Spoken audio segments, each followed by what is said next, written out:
thank you. And thank you also for allowing us to share the presentation with the student that is sick. Thank you. Of course. No, thank you. And thank you all for having me. Hi, it's great to see everyone.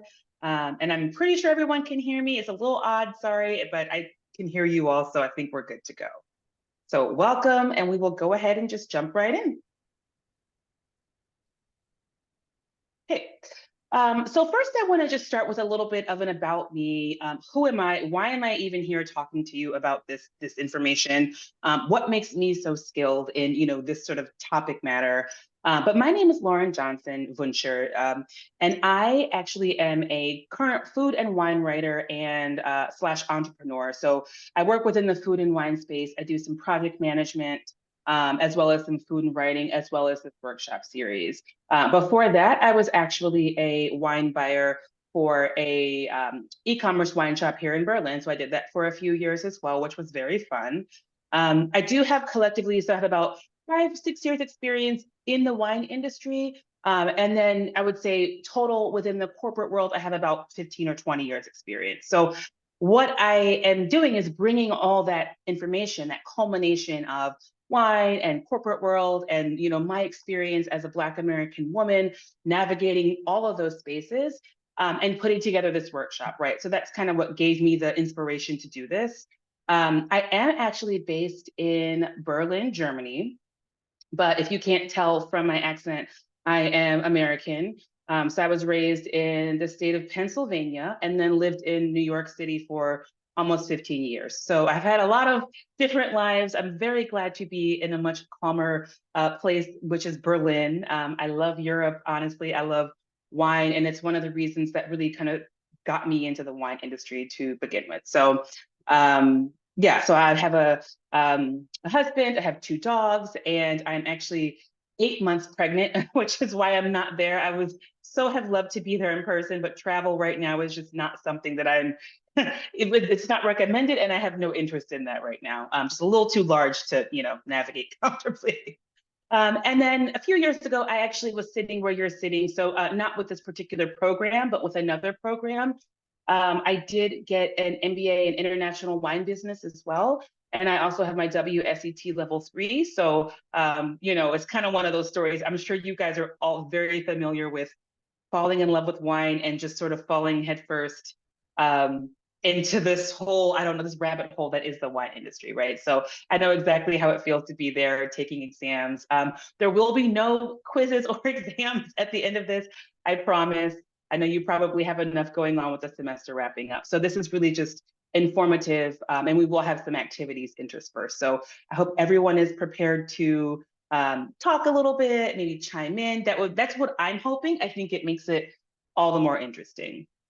Also, I do have my undergraduate degree was also in journalism and race relations. So not to throw the degrees out there, but more to just indicate that this is a topic, race relations, writing, sort of this teaching component, as well as food and wine, are sort of what have helped to round my career out to where it is today. And that's why I'm here talking to you today. So any questions on me, who I am, why I'm here? No. Okay, cool. All right, so a little bit about Vinclusion, which is the very clever name I gave this workshop series. Obviously, it is the portmanteau of vin, wine in French, obviously, and inclusion, right? And so the idea was that, we were all, paying attention to something in 2020. We were stuck at home, we were in the house because of COVID. Or maybe, traveling a little bit, but we were all paying attention to what was happening on the news and on social media in 2020. So it was really hard to ignore that there really was a racial reckoning around the world, right? And so people were really saying, hey, it's time that we examine a lot of our diversity practices. It's time we listen to certain voices. It's time that we amplify certain voices and give certain people platforms who haven't always had it. We want to hear certain stories. And so that's really where the idea for this workshop came. I've thankfully had a very lovely time in the wine industry, but my experience is not everyone else's experience, right? So just because I've had a pretty smooth run, met some lovely people, have great connections, doesn't mean that that's how everyone has felt or been treated in the wine world. So really my workshops are not to point fingers, not to say, hey, there's one bad guy and this bad guy is the reason for all of the terrible things that happen in the world, but really it's to make sure that you all feel comfortable talking about these issues, because the more we talk about inclusion and equality and diversity, the more comfortable we are with it, right? The more we're able to take that message and sort of share it with the world. So really, I want to sort of bring that with wine, make sure that we all know the differences, that our differences are what make us great and what make the wine industry so great, right? So that's a little bit about why I'm doing the workshop and what my passions are surrounding this topic and subject matter. So a very quick content slide here. We will go through all of this today over the next several hours. So really we're going to talk a little bit about my mission. What is diversity? What does diversity even have to do with the wine industry? Because I know it just seems like, okay, well, don't bring politics into work, a lot of people say.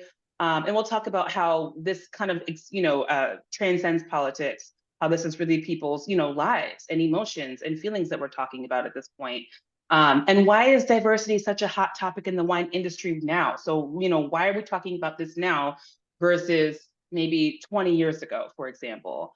We'll talk about some business implications. So what happens if your company actually does decide to have a more diverse team and policy? Is it good for business, bad for business? We'll see. I got to keep you guys in suspense a little bit.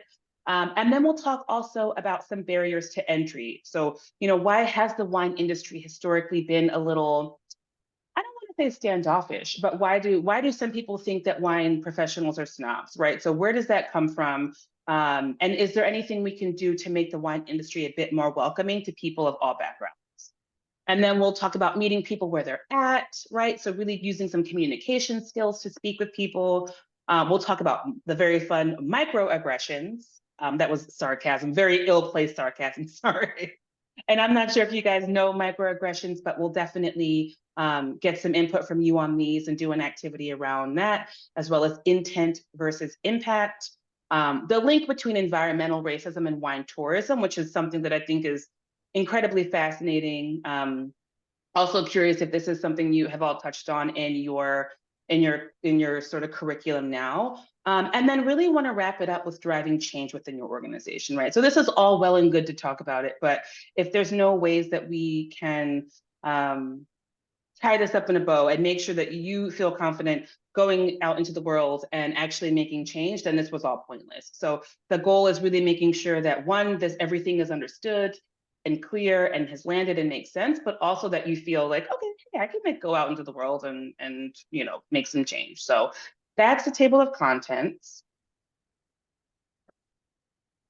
And then after this slide, I'll just give a quick pause and make sure that there's no questions. But I did want to talk a little bit about really the mission of it, right? So the contents we just talked about, but the mission here, right? So what I want to make sure that we end this course with is really how to nurture authentic inclusivity, right? So it's always easy to just throw a person in a wheelchair on an ad campaign and say, hey, look at us, we're doing something diverse.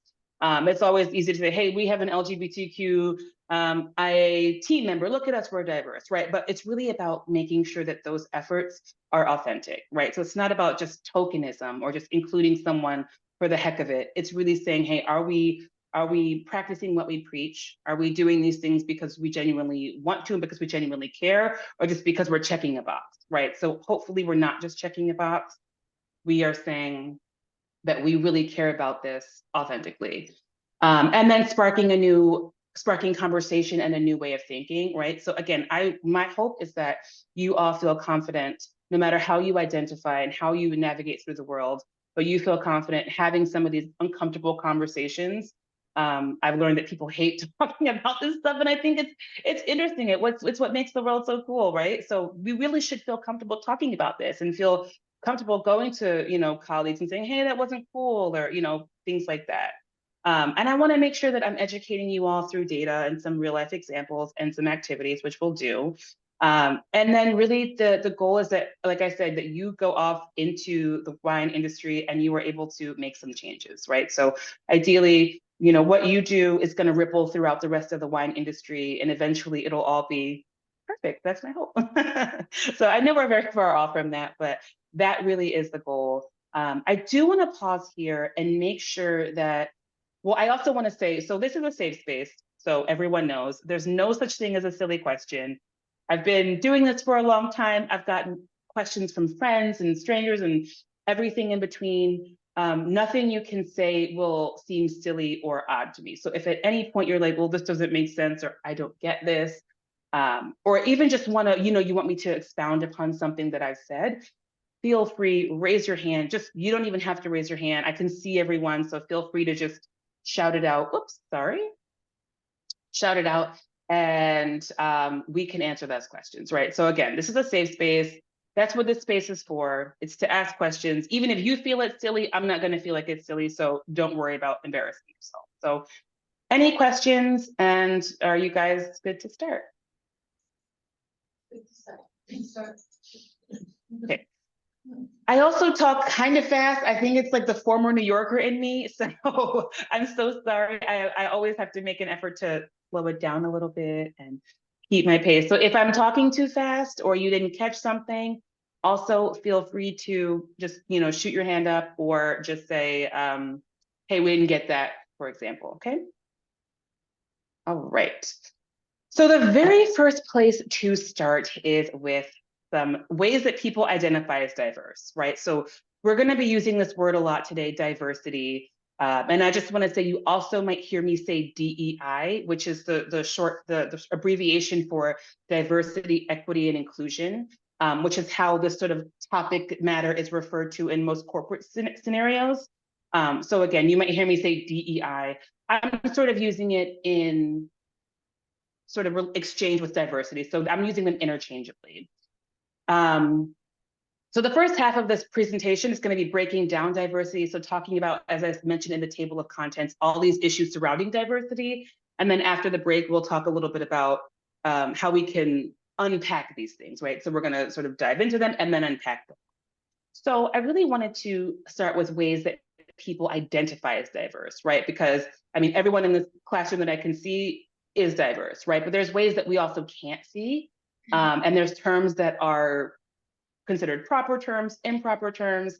There are also ways that people identify today that weren't as common 30 to 40 years ago, right? So one of the most important components of diversity, I would say, is being aware of this ever-changing vernacular, right? So being aware that there were terms that were once acceptable that are now considered highly offensive. I'm not sure if anyone is from the United States, but there's, for example, I consider myself a Black American, right? So I am of African American descent, but I was raised in the United States. My family is from the United States, and generations go back. It was in the United States. But there's terms such as colored that were once very common that are considered highly offensive now, right? And so that's really just up to all of us to educate each other on, right? So if someone says to you, hey, I used to be called this, now I'm called this, that's totally fine. It's up to us to respect those changes. And it's important to use the proper term that someone is asking because it's a sign of respect towards that group of people, right? So just like, you know, my name is Lauren, and if someone were to consistently call me Laura, which is a beautiful name, it's just not my name, I would really be like, well, this is kind of disrespectful, you know? Oh, hello? Right here, and she's from US also. Very cool. Very nice. And people call her Lauren. Oh gosh, see, exactly. So you get it. So, you know, of course, it's not something I'm not gonna lose sleep over this, but it is something that at the end of the day shows a very blatant sign of disrespect. If you're not willing to get my name or my label correct, you know, how are we gonna be able to do business together, for example, right? So the most important thing to remember that I always like to remind people and remind myself is that we're not always going to get this right, right? So like I said, a lot of these labels and things are ever changing. A lot of how people identify is changing, totally okay. it's important to really put forth genuine effort though, right? So I have definitely mislabeled or misgendered someone. I have a friend who's trans, and I misgendered them, completely felt horrible about it. I think I made a bigger deal than this person honestly felt that it was. But it's important to just apologize, make a genuine effort to not make that mistake again and move on, right? So it happens. Again, it's important. We'll talk a little bit about intent versus impact as well, which I think is really interesting. But again, as long as you are making a genuine effort to not make these mistakes with people and their labels, then I think that's a great place to start. So I want to talk a little bit about each of these descriptions really quickly, just to make sure we're all in agreement on what these all are. Race, I think, is a really interesting one. It's probably one of the ones that everyone is most familiar with. And I think it's interesting because race is actually a man-made construct, right? So there's obviously some sort of grouping based on, so race is a grouping based on our continent of origin, right? So oftentimes it's based on phenotype, based on how we look, and based on the ancestry or the continent of, our continent of ancestry, right? So that's really what race is. And ethnicity is a subgroup made of people who share a common cultural background or descent, right? So cultural background, customs, habits. Racially, someone might say, hey, racially I'm Asian, but ethnically I'm Chinese, right? So racially I'm Black, right? So my ancestors originated from Africa, but ethnically I identify as African American, right? So my customs, my culture, a lot of the foods that I ate are African American. So ethnicity is a bit more specific under the subset of race. And then we have nationality, which isn't on here, but obviously that is the specific country that someone's from. And nationality and ethnicity tend to go hand in hand if someone is raised in the country that they identify with ethnically, if that makes sense. So then we have sex and gender identity as well. So sex is a set of biological attributes in humans and in animals. And so it's primarily associated with physical and physiological features, including chromosomes. We have gene expression, we have hormone levels and function and reproductive and sexual anatomy. And then we have gender, right? So gender is a social construct, is similar to race in that it's how someone chooses to identify, and it's really not something that is scientifically proven, right? So gender is boys wear blue, girls wear pink, and historically there really wasn't a lot of room for discussion and for things that were outside of that binary, right? So now we know people are identifying as non-binary, which means, hey, I don't identify as male, I don't identify as female. And people are able to have those discussions now more than ever, which I think is a fantastic thing. And these are all things that I think I'm still learning about as well.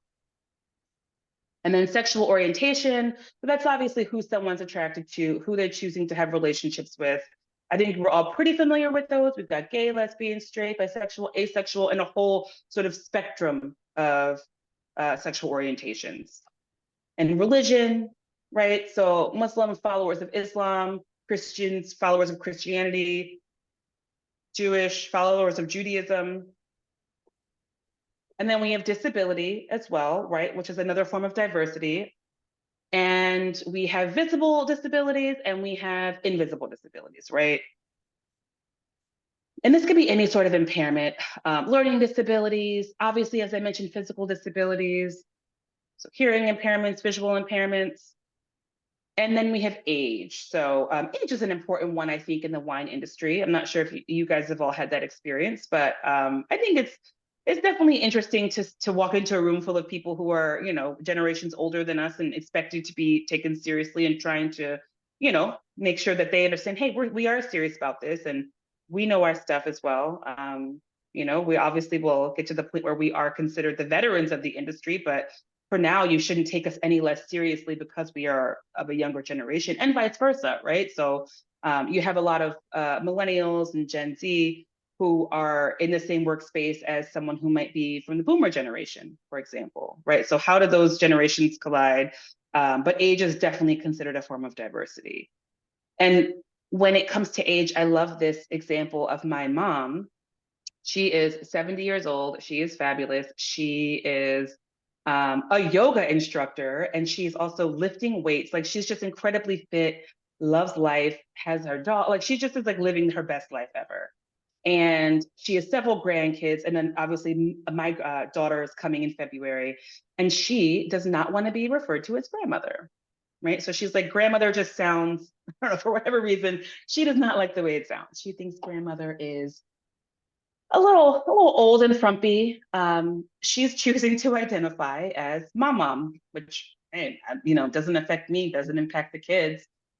And if that is what empowers her, right, using that term, using that label, making sure that, we respect her age, but also heed to it. So we're not saying, hey, it doesn't matter what you say, we're going to call you whatever we want. We're respecting her choice in this. And so we are having all the grandkids call her mom. And so we're all happy there. Yeah, so any question on these different types of diversity? Okay. You are quiet today. It's a lot of information. Don't feel bad, guys. They are waking up. That's okay. Me too. That's why I have my coffee here.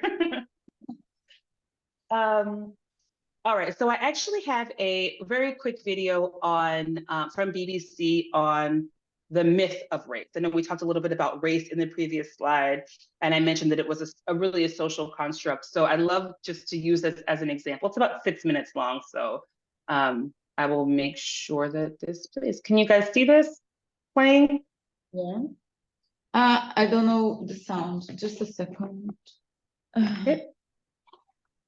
Let me see here. I have to share. I think you have to share the sound.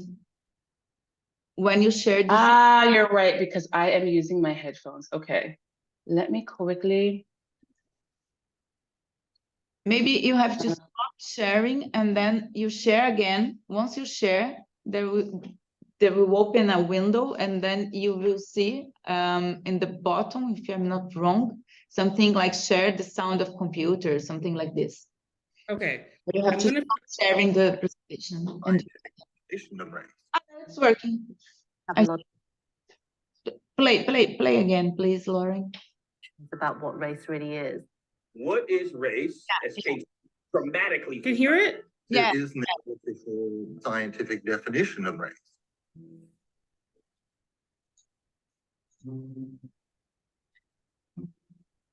No, actually, it's strange. Now we are not hearing more. Okay, 1 second. And if not, I can just send the link afterwards as well. So I think if you try to stop sharing and do it again, it will work. okay. Okay, and now you're saying just share the screen again. And then I think you can see something like share the sound of computer. Ah, I see. Okay, perfect. Great. Okay.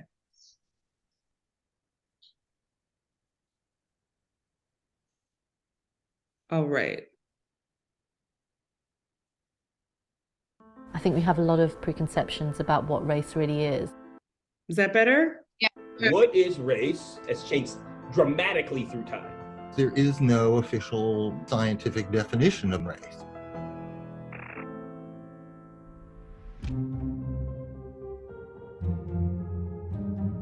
We're all different. I was aware that I wasn't white. The teacher said, no, Tessa's something else. And everybody's eyes are on me and I'm a really shy person. She said, well, what are you, Tessa?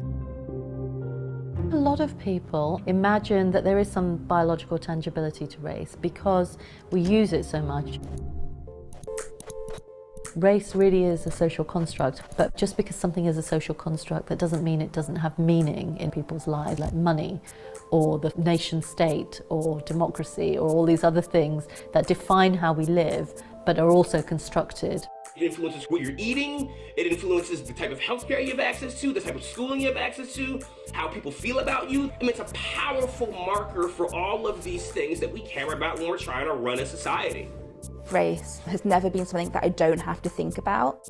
It's put onto us. When you look at the history and origins of this idea, you start to see it for what it really is, which is the manifestation of power.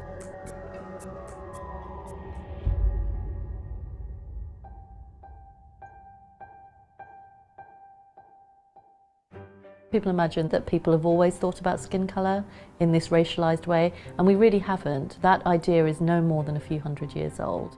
It's not really until the age of colonialism in the 17th century that you start getting the idea that each continent has its own individual kind of people. It arose in a very specific moment in history. In the 17th century, you're taking long trips by ship, and you're struck by how different people look than you remember them when you got on. So this is the first edition of Systema Naturae, so the systems of nature. And for man, Linnaeus distinguishes 4 varieties. These varieties correspond to the 4 continents. Where it really changes is in the 10th edition of Systema Naturae. This is the foundation of scientific racism. He brings in moral character. So the American is red and choleric and stands up straight. The European, white, sanguine and muscular. The Asian, sallow, melancholic and stiff. And finally, the African, black, phlegmatic and lazy. So these stereotypes have endured through the ages.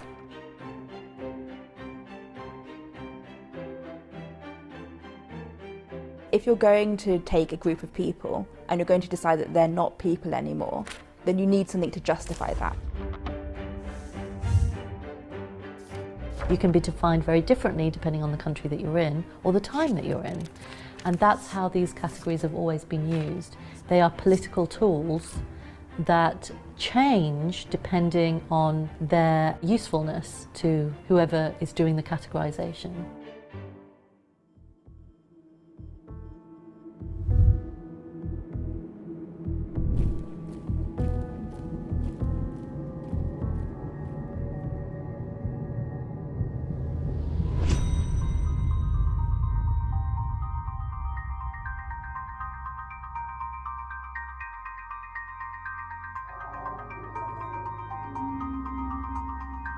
We are one of the most homogeneous species on the planet. Humans have far less genetic variation than chimpanzees do. And yet, those chimpanzees look the same to me. There were never any pure races. There is no gene that exists in all the members of one race and not another. There is no black gene, there is no white gene. Human groups overlap completely in their genetic variation. In the same way that you're related to your family, you can get a kind of fuzzy genetic similarity. But when you get to the continental level, which is really where we're talking about race, that genetic similarity is so fuzzy and so statistically weak as to be almost meaningless. We have this envy of fields where things are hyper simplistic. We want to be able to look at a genome and say that people are these kind of concrete, immutable things that cannot be changed. Genetics doesn't work that way. It's the product of many genes interacting with each other and their environments. To fully answer the question about what a living thing is going to be about much more than genes. If I were to go out onto the street today and find someone of Indian heritage like myself and randomly then pick someone who is not of Indian heritage, it is perfectly statistically possible for my genome to have more in common with that person who isn't of Indian heritage than that person who is.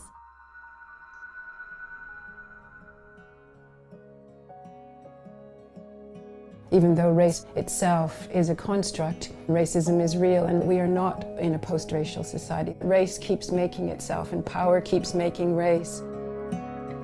Even though we know that race isn't biological, we've been living with this idea of it being real for so long that it means that people who do have a shared racial identity have now cultural similarities, which has been born out of hardship, but it's still beautiful and important.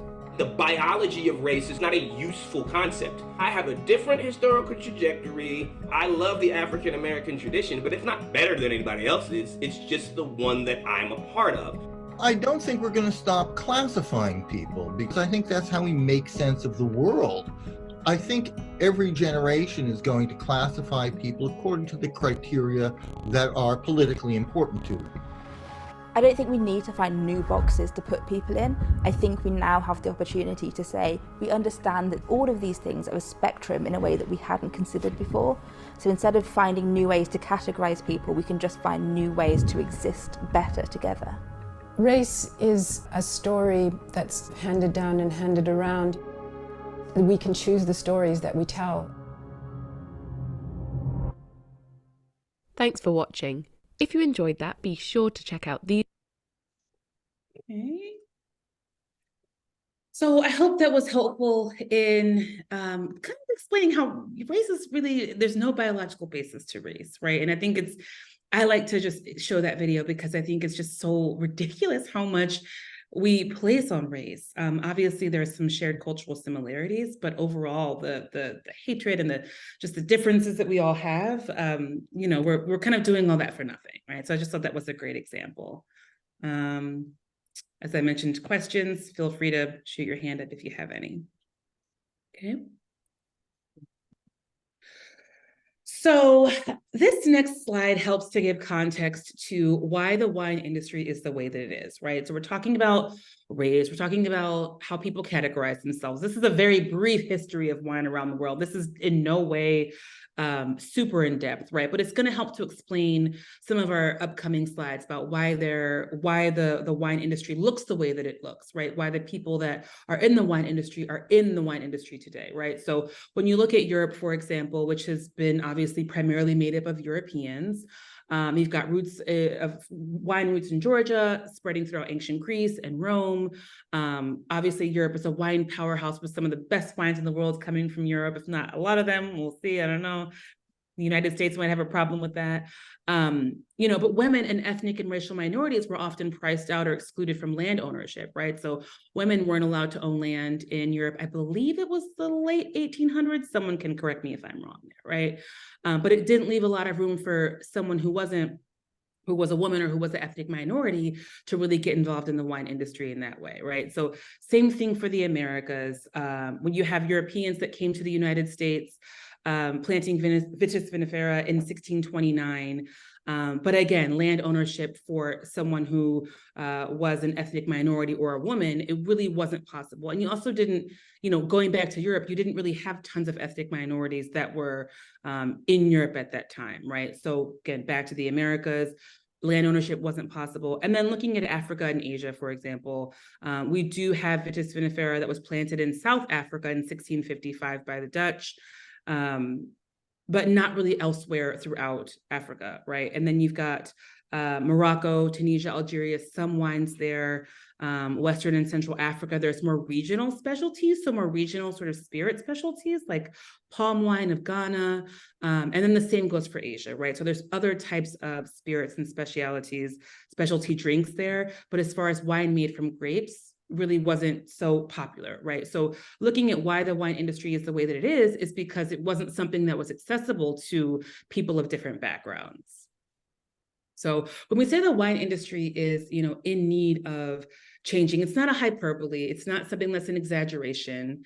I like to liken it to like the music industry, for example, right? So you have this industry primarily run by white males, but what you have is a really amazing set of input from people of all backgrounds, right? So you've got people from different cultural and ethnic and racial backgrounds who said, hey, I want to contribute this music to the music industry. I want to contribute that to the music industry, right? So the music industry feels lively, it feels diverse. It may still have its own set of issues, but just comparing it as from one industry to the next, you can see that the music industry as a whole is slightly more diverse and sort of at least seems a little bit more ready to tackle certain issues than something that is a bit more homogenous like the wine industry, for example.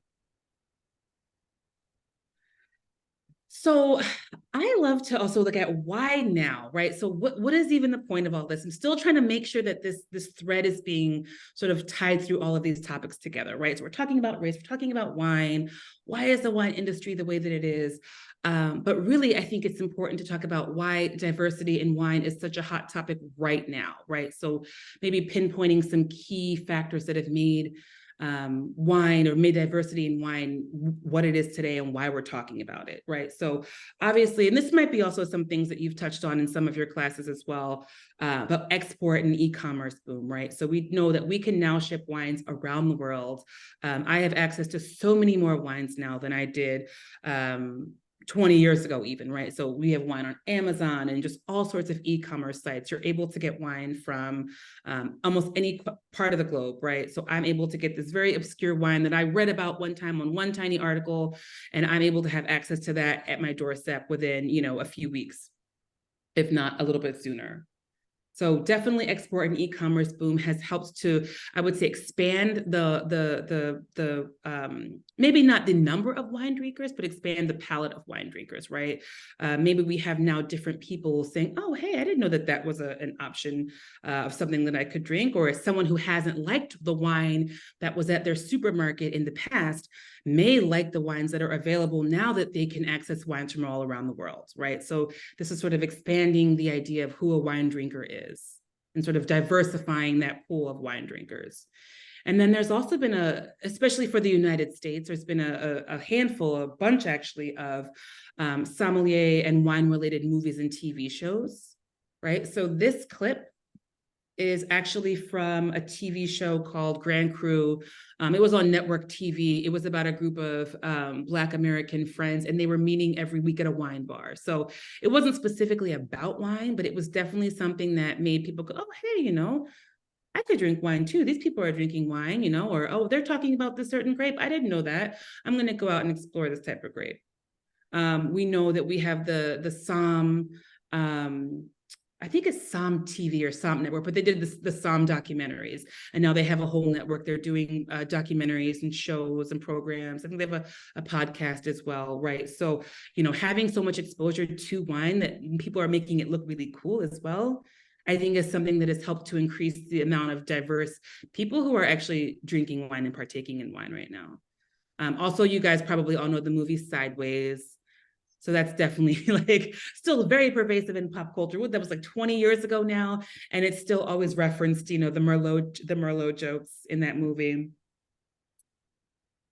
And then we have the social media boom, so the wine influencers, right? So again, over the last, I want to say 5-10 years, now you log onto social media and you see people in flowy dresses chugging wine, or not chugging wine, oh my gosh, that was a terrible way, but you see people in flowy dresses drinking wine on vineyards, making it look super accessible, super cool, giving people access to wine when they've never had it before, right? They're spreading the gospel of wine. So this is also reaching a new demographic of people.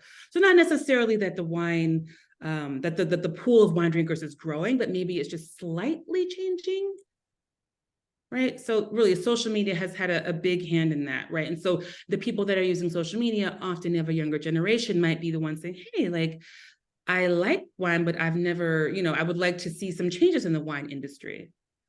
And then, of course, we can't mention diversity in wine and why wine is slightly changing, or the audience of wine drinkers is changing, without talking about natural wine, right? So natural wine, well, I'm not going to sort of stereotype or categorize, but we know that natural wine has probably been able to capture the attention of a different type of wine drinker.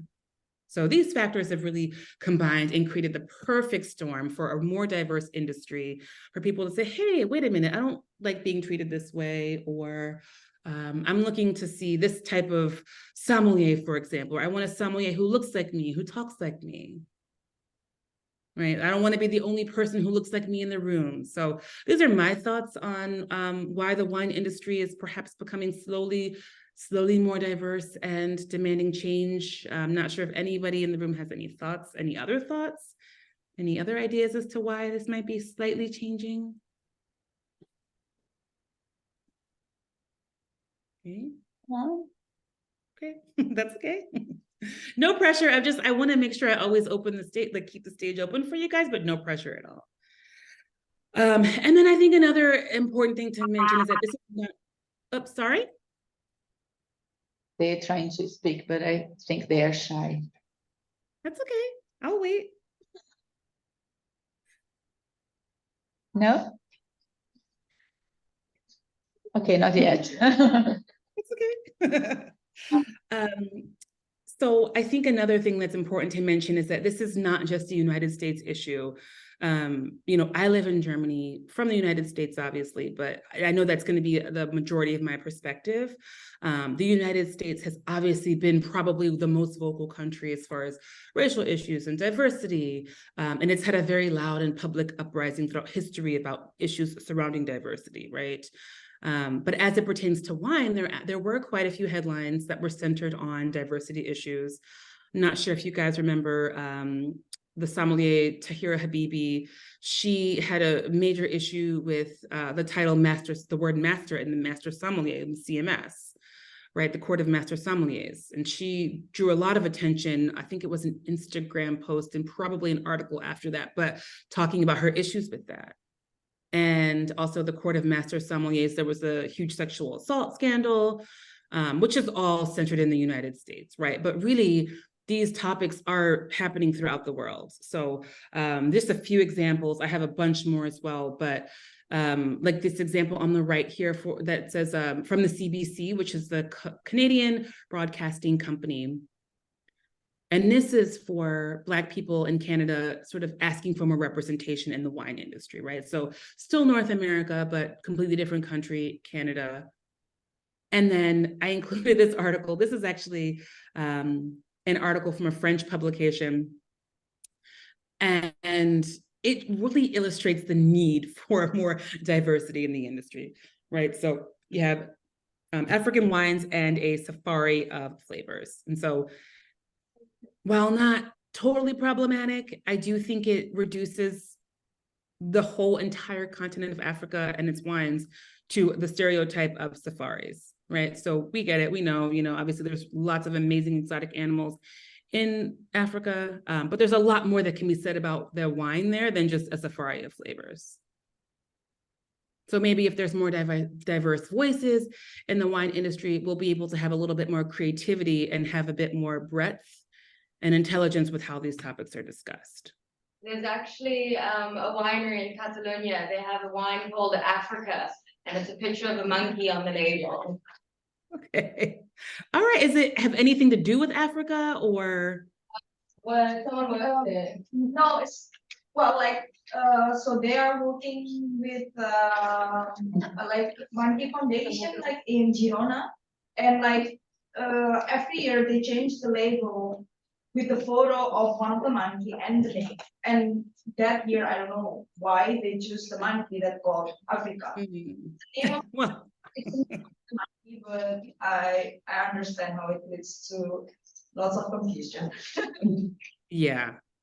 Yeah. And again, so the thing is like, and we'll talk about intent and impact, right? So they probably didn't mean any harm with that. They probably just said, oh, there's monkeys in Africa, but anyone from a diverse background has a very strong understanding of the link between the racist implications of monkeys and Black people, right? So that was often a derogatory term for Black people. Black people were often dehumanized and referred to as monkeys, right? So probably not the best pairing, if you will.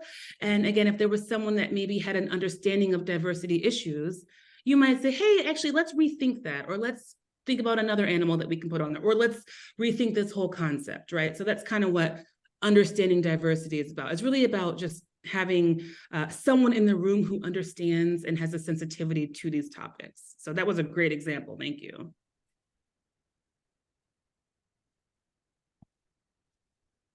So, yeah.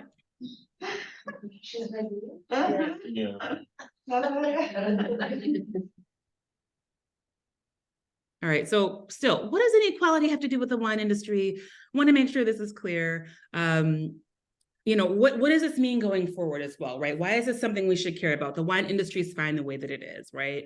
But I think it's important to note that especially as we start paying attention to markets in Asia and markets in Africa and markets all over the world, honestly, the wine industry is growing more diverse with both drinkers and its employees, right? So without a doubt, there's going to be instances where we all have to work with people from diverse backgrounds, right? So like we mentioned, movements like natural wine and wine and pop culture, the more equipped you all are to speak respectfully and eloquently about these topics, the better the wine industry is going to be, but also the better you're going to be at business, right? I mean, you don't want to offend people. You don't want to lose a potential customer, lose a potential tour, lose a potential, a business opportunity because this is topics that you can't discuss or you don't feel comfortable discussing, right? So as much as it's a humanity issue, it's also a business issue as well.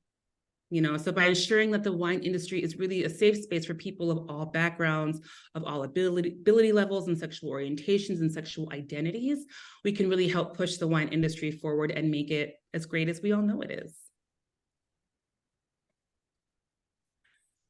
So it's definitely fun to talk about how nice it would be to have a more diverse wine industry and all these sort of flowery and really fun things. But the reality is that there are business implications as well to having more diversity on teams and throughout the industry. And so these are figures that don't apply only to wine, but they do apply specifically to business performance, right? And so really there's a 35% likelihood that a diverse business is going to outperform other less diverse organizations.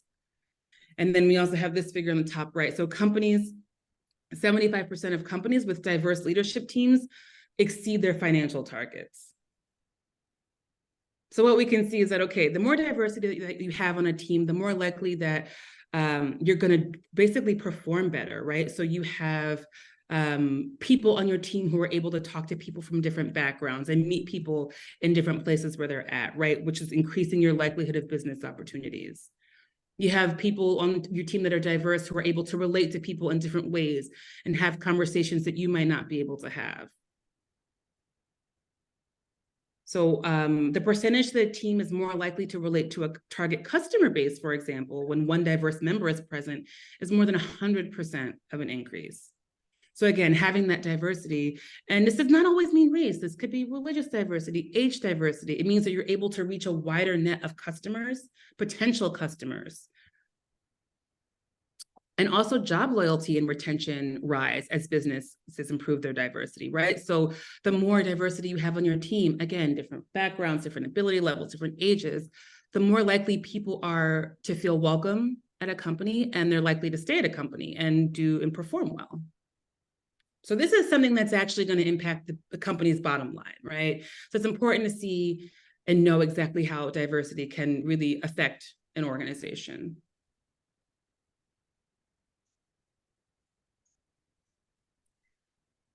All right, so what does implementation of diversity actually look like? So here's just some things to consider. We'll get into a lot more concrete topics in the second half of the presentation. But it's just important to say, okay, so what does this actually look like? What does this mean? We know some of the hot topics within tourism right now. So how can we really integrate diversity throughout some of those topics and make it something that's more tangible and not just a theory or a concept, right? So implementation means that you're ensuring that diversity in all three tourism pillars is present, right? So that they're representative of your brand. So that means making sure that your management and workforce represents a diversity or a diverse viewpoint. Your visitorship has a focus on diversity, has a diversity policy, or has a concern for diversity, and that also your community impact has a sort of concern for diversity. And then when we look at sustainability as it pertains to tourism as well, we want to know, okay, how is the wine tourism program going to be sustainable for obviously the planet, for profit, but also for people? So how are we doing as little harm as possible to the planet, profit, and people as we navigate this tourism business? And then also technology is a hot topic, right? So really, how can our organization leverage technology? So ChatGPT, what's the other one? BART, I think it is the Microsoft one. How can we leverage these sort of tools to improve diversity, equity, and inclusion efforts? All right. So I told you that I had an activity. I did not lie.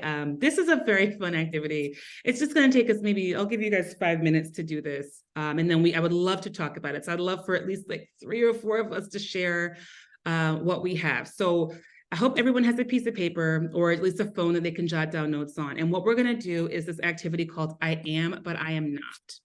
right? So the point of this is to look at stereotypes people have used against us, or stereotypes that people may have weaponized against us, or we think people might think about us. This can be anything. This can be, I am tall, but I am not a basketball player. I am, well, you can see my examples here. I'm a dog mom, but I am not irresponsible, you know? I know a lot of people think, oh, dog owners just leave the, dog droppings on the street. No, that's not me at all. So we're going to use this activity to talk about one of our forms of identification.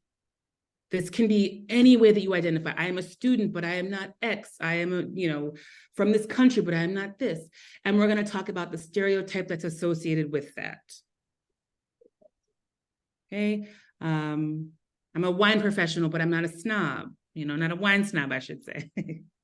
So is that clear what this activity is about and how you're supposed to go through this? You guys can just do like 2 or 3 each. Feel free to do up to 5. And I would love, like I said, for maybe 3 or 4, maybe 5 of you to share, because it kind of makes it fun. And again, this should be fun. You can be as silly as you want with this. This is not about, being so serious, but we really just want to take a look at how others perceive us and what those stereotypes might be. So I will just be quiet for 4 or 5 minutes and let you guys work on this, okay?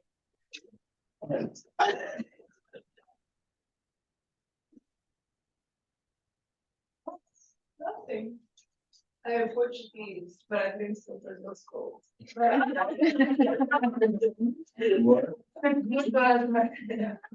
Okay, you have to do the activity because each one will tell us the answers.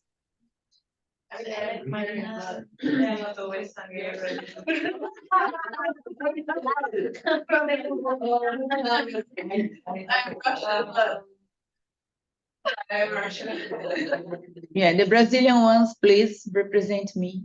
Okay, thank you. No, I can't. What's just a general Russian?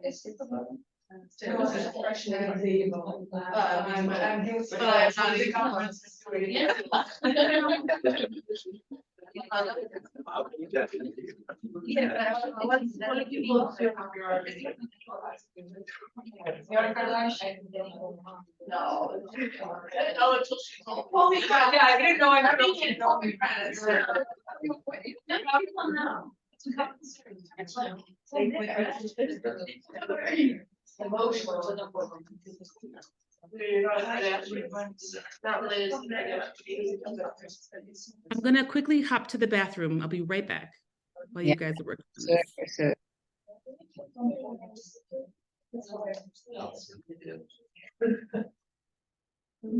I'm sure.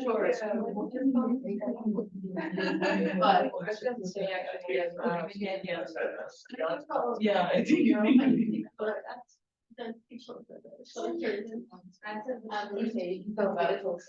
but I'm not a midget. He's small person.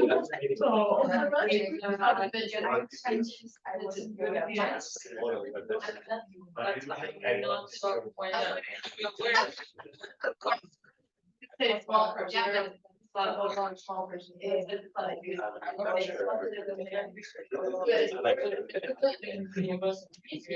Or have I'm not going to different one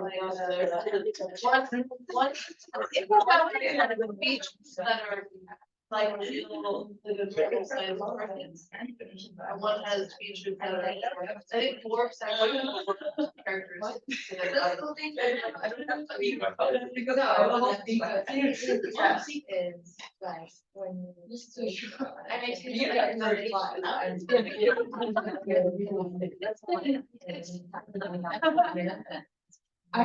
like all of them. No.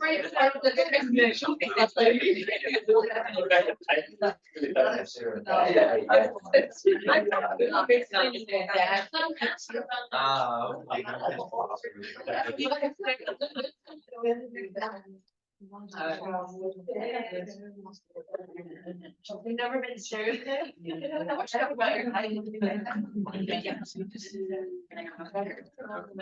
Oh, right. Does anyone want to share? I heard you saying some of them, but I couldn't quite pick it up. Does anyone have one or two they want to share?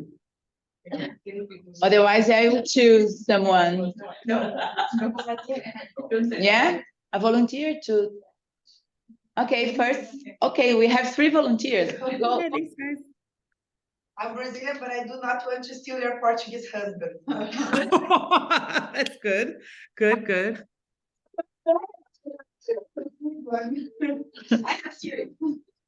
Okay, go ahead. I am American, but I'm not from the US. And yes. That's great. I am Brazilian, but I don't speak Brazilian. That's good. But I don't dance samba every time. Amazing. Thank you for sharing. In the streets of my country. That's it. Next one. Okay, I'm Ukrainian, but I do not drink vodka every day. Okay, great. Thank you. I'm Ukrainian, but I don't want to marry a rich foreign man. Okay.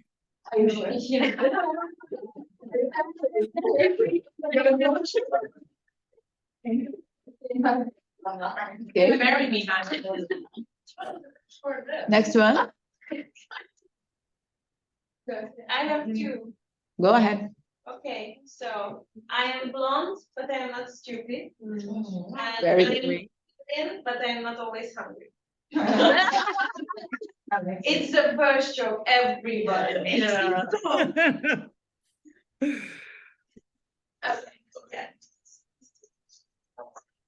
That's great. I'm Portuguese, but I'm not responsible for stealing Brazil's gold. Amazing. And I'm Portuguese and I don't like cod, so codfish. Wow. Wow. No, it's not very well. Who else? Okay. I'm a white South African, but I don't need to find my European heritage. Yeah. Oh, interesting. Okay, good, good. So in Europe, people always try and find out where I'm from. Yeah, but for me as Brazilian, it's like yeah, I'm South exactly the African, same. and Interesting. Thank you. Anybody else? Oh, I'm Dutch, but I like spices. Oh, very good.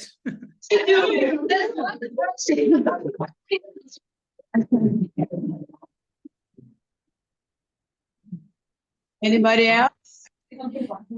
Another guy like Peter, Caio, no? Shaline. I'm a wine student, but I'm not alcoholic. That's a good one.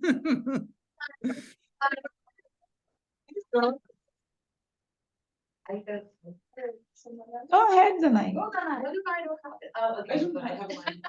Okay. I'm Chilean. I'm from Latin America, but I'm not. I don't look like a nation. Yeah. You don't look like a what? I just couldn't hear it. Yeah, because she has some facial expressions. Or... Ah, okay. Amazing. Yeah. Yeah. You look beautiful. Anyone? No? All right. Well, that was great. Thank you all so much. That is the first half of our discussion for the day. So I don't know if you all need like a slightly longer break to go get a coffee or something, but we do have at least like another hour and a half after this. So I wanted to use this as like our sort of larger break, maybe 15-20 minutes. Is that okay with everyone? Yes, great. Okay. So I have it as 10:05 now. So why don't we meet back at 10:25? Does that work for everyone? Perfect. Okay. All right. See you guys then. Yeah.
Yeah, you should. Okay.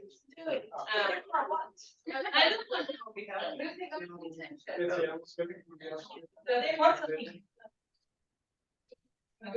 Margarida, mais uma coisa, que acho que não custa, para vocês não fazerem confusão.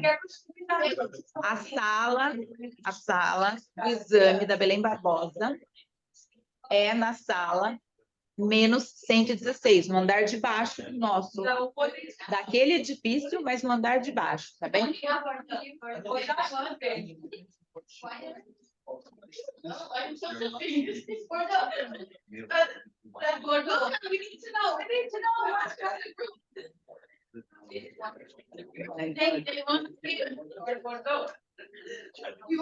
Can you see, Lauren? They talk a lot, actually. I can see. That's good. They're quiet. They had coffee.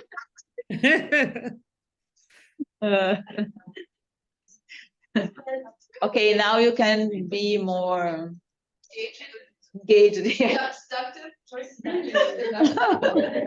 What's the weather like there? Yeah, today actually it's a bit colder than usual. Okay, it's very good. No, I don't know, because as I am Brazilian, 15 degrees is cold for me. But now this morning, Lauren, it was 3 when I woke up.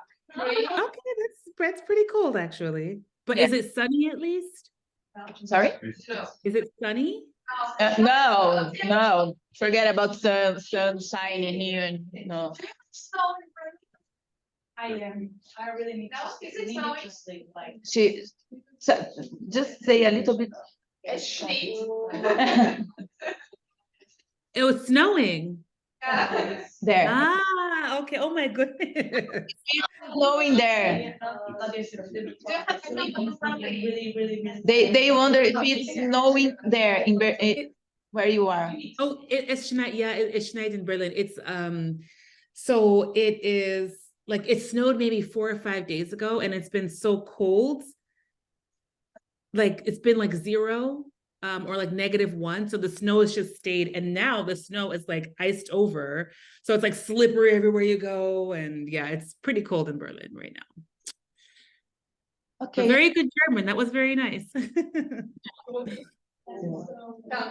Okay, is everybody here? Yeah? Okay, I think everybody's here. Okay. All right, so I have my coffee refill. I hope you guys have some coffee as well. We're jumping into the next section. So this is going to be, we kind of talked about what is diversity, why are we even talking about these things? And now we're going to sort of get into like the meat of breaking ground on a lot of these topics, right? So the first thing I wanted to make sure we addressed was the barriers to entry for the wine industry, right? So we talked about historically, just glossed over historically why the wine industry may be very homogenous, why there might not be a lot of diversity. And so now what we're going to talk about is what's blocking people from getting involved in wine today, right? So perhaps what people find intimidating about the wine industry currently. So I should have actually hidden these and asked you guys if you had any thoughts on this. I'm sorry, because you might have had some ideas about these beforehand, but we'll just jump right in. So this is also what I'm showing you guys is never the whole picture. There's always going to be 1 or 2 more things. So if you have any additional ideas why you think, oh yeah, the wine industry might be intimidating to some people, feel free again, shout it out.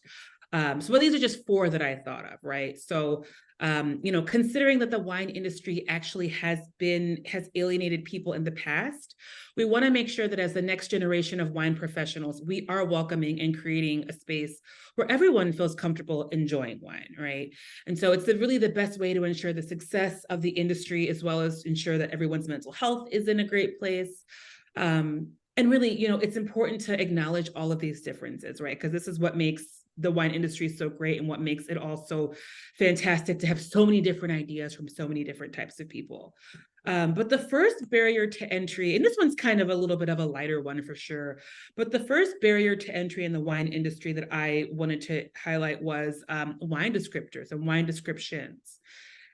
And I know there's been a lot of talk lately, because I do read a lot of, like, you know, as a writer, I read a lot of the wine articles, but there's been a lot of discussion on wine descriptors, right? And so how applicable are those things now when we know that not everyone knows what a gooseberry is, right? So not even that they don't know about it, they just don't even have gooseberries in their part of the world. We know there's a lot of fruits that are native to different parts and different countries and different regions. So if we're using a standardized set of language, is that helpful for people to understand the wines that we're talking about?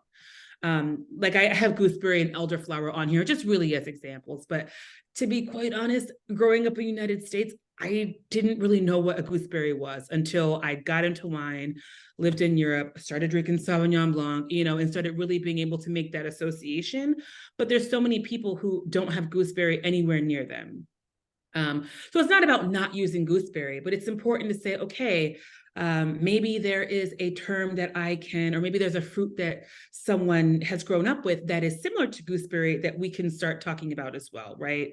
Or if someone doesn't know it, it's not about assuming that they have zero knowledge, but just assuming, hey, okay, this person might not understand this, totally okay. Let's meet somewhere in the middle and talk about what we do have in common or what we do share as far as knowledge, right? And then also another sort of barrier to entry as far as wine descriptions is something that I don't really see that much anymore, but I know gendered wine descriptions were just really bizarre. I don't know if you guys have ever seen this, but it's like, oh, it was a masculine wine, it was robust, it was powerful. And it's just like, first of all, why are we like personifying wine? Like it's such a, to me, a very strange thing to do. I get it as like a poetic tool perhaps, but it's something that I think probably maybe 20 years ago was a lot more popular. Also, you have gendered wine descriptions like it was a feminine wine and she was elegant and she was, you know, and it's just like, we don't have to do any of that. You know, there's plenty of people who are feminine, who don't consider themselves X, Y, or Z. So it just doesn't really have a place. There's so many awesome words that we have to describe wine that have nothing to do with gender. And I think it's just something that we can be considerate of when talking about wine that we don't need to, you know, we don't really need to use, right? So the point in saying this is not that it's, you know, there's nothing terrible about using any of these wine descriptors, but that they just might have been something that in the past have made people feel like, oh, that's a little strange, or that's a little odd, or okay, I don't know about the wine world, right? So just an example. Another barrier to entry is wine education. So I, to be completely honest, didn't really know about WSET and CMS growing up, right? And I'll talk a little bit about my family history and drinking and whatnot, but I didn't really know wine education was a thing. I didn't know anything about wine, and they certainly aren't cheap, right? So it's certainly not cheap to be like, I'm going to get my WSET level 3, right? I mean, that's at least 600 euros that you've got to drop, right? So for people that come from all different types of backgrounds or just don't have access to a lot of disposable income, wine education can seem super intimidating, right? It can seem super just like, it's just not something that's for me. You know, it can be really off-putting. And we all know that you don't need to have a formal education in wine. We've all, you know, me included, have pursued a formal education to make sure that we can hopefully help to strengthen our careers, and because we are so passionate about it. But for the people that, you know, haven't taken that leap just yet, there's still other programs that they can take, and they just still might be intimidated by those options. And then I always use me as an example for like a master's degree in wine, right? So what you guys are doing and what I did. I remember telling my family that I was getting a master's in wine, and they were like, "You're doing what?" Like they just, you know, the emoji with the brain exploding. That was my family. They were just like, "This is possible." It just sounded like a fantasy degree to them, right? And so again, you and I, we all know that this is a valuable degree. This is something that's really going to help set us up for the future.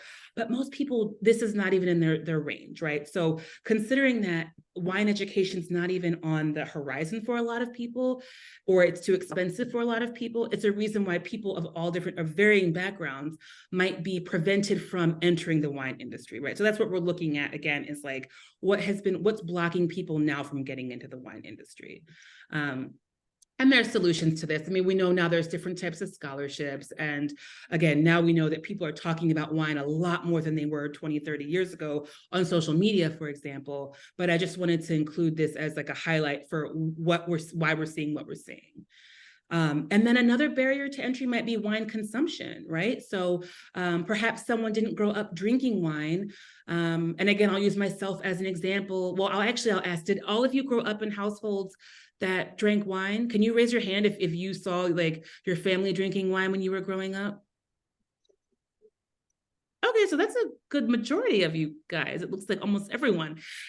So I did not, right? My family, we drank a lot of beer, spirits. I'll never forget it was Christmas and my dad and uncle were drinking eggnog, and you know how you put rum in eggnog. And I would up until maybe like 10 years ago, I thought that when I tasted eggnog when I was younger, I hated it. And up until about 5-10 years ago, I thought that was just the flavor of eggnog, was like the eggnog with rum in it, right? So that's how like pervasive it was in my family, was like some spirits here, some beer here, but really wine wasn't a thing.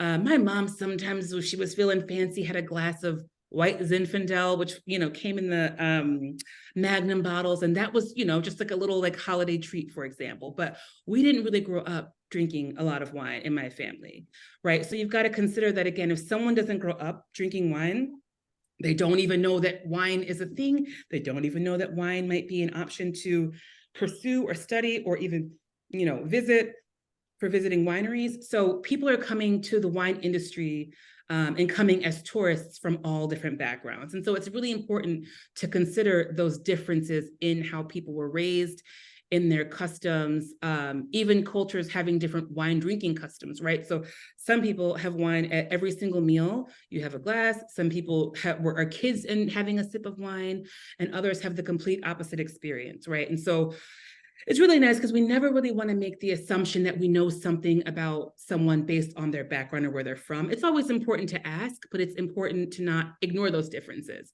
Because again, that's what brings lots of different ideas. And, you know, I might have a really different idea on how to market a wine or how to sell a tour based on my background versus someone who was raised around wine, right? So this is bringing different ideas to the table, which is, again, why this diversity in wine and people of different backgrounds is really, really important to make sure that we nurture. And then one more barrier to entry is really just the more general, so navigating the wine world, right? This is definitely, this is definitely more concrete, right? So we have issues like sexual harassment, right? So this could be maybe someone's heard, but oh, there's a lot of sexual harassment going on in the wine industry. I've seen some articles. I'm not interested in getting involved. It could be really off-putting. And this can be physically navigating. So someone who uses a wheelchair, for example, might say, I physically can't navigate this winery, or I physically can't navigate at a wine fair. These are spaces that I don't feel comfortable in and spaces that I don't belong in, right? And so that's why it's important to consider that someone else might have a completely different experience. You might have had a great time, you know, as a non-wheelchair user at a wine fair, but it might occur to you that someone that is using some sort of aid to navigate around the wine fair might have had a terrible time. They might have been getting knocked, pushed, had issues navigating down aisles, right? So this is another barrier to entry. People might have said, oh, I went to one wine fair, it wasn't really fun. This isn't for me.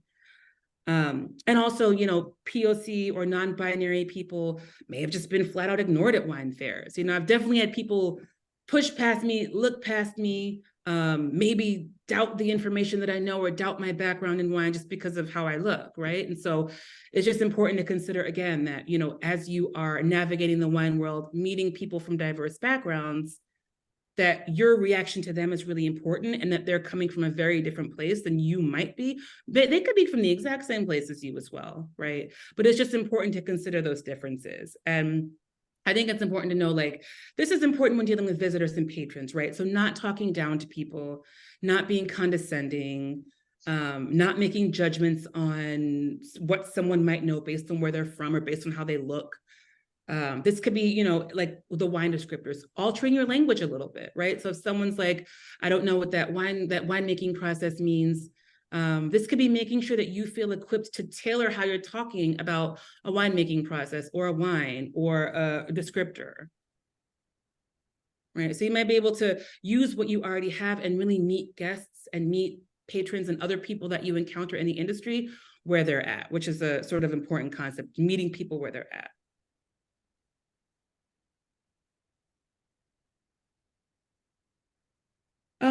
So my take on what this means is, meeting people where they're at. There's 4 examples I have here. And again, we can always draw on tons more.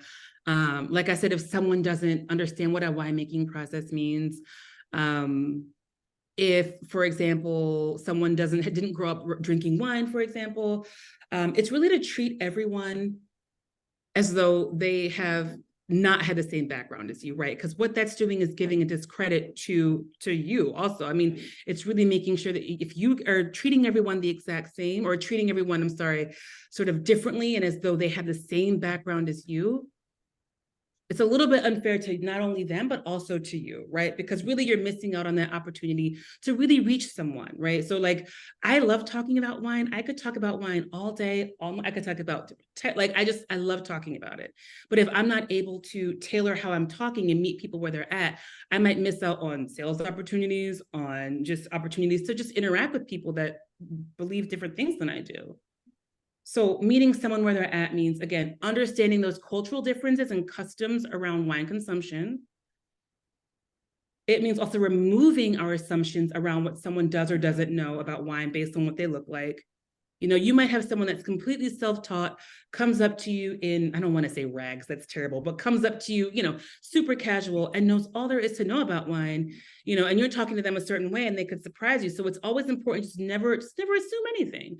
You can always ask, oh, hey, just, how much do you know about wine? So really just talking to people like they're people instead of going into it as the sort of superior or the expert, if you will.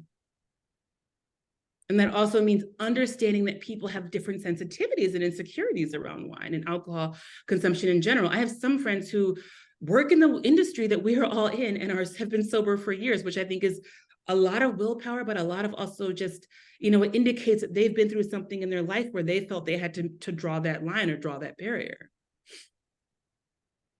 People might be on a wine tour, but they themselves actually don't drink. They're just there to support a friend. So this could also be something like, hey, making sure that there's always a non-alcoholic option available, or a really cool juice from a winemaker available, right? So just little things, like little sensitivities that we can take, that we're making sure that we're including everyone in the bigger picture.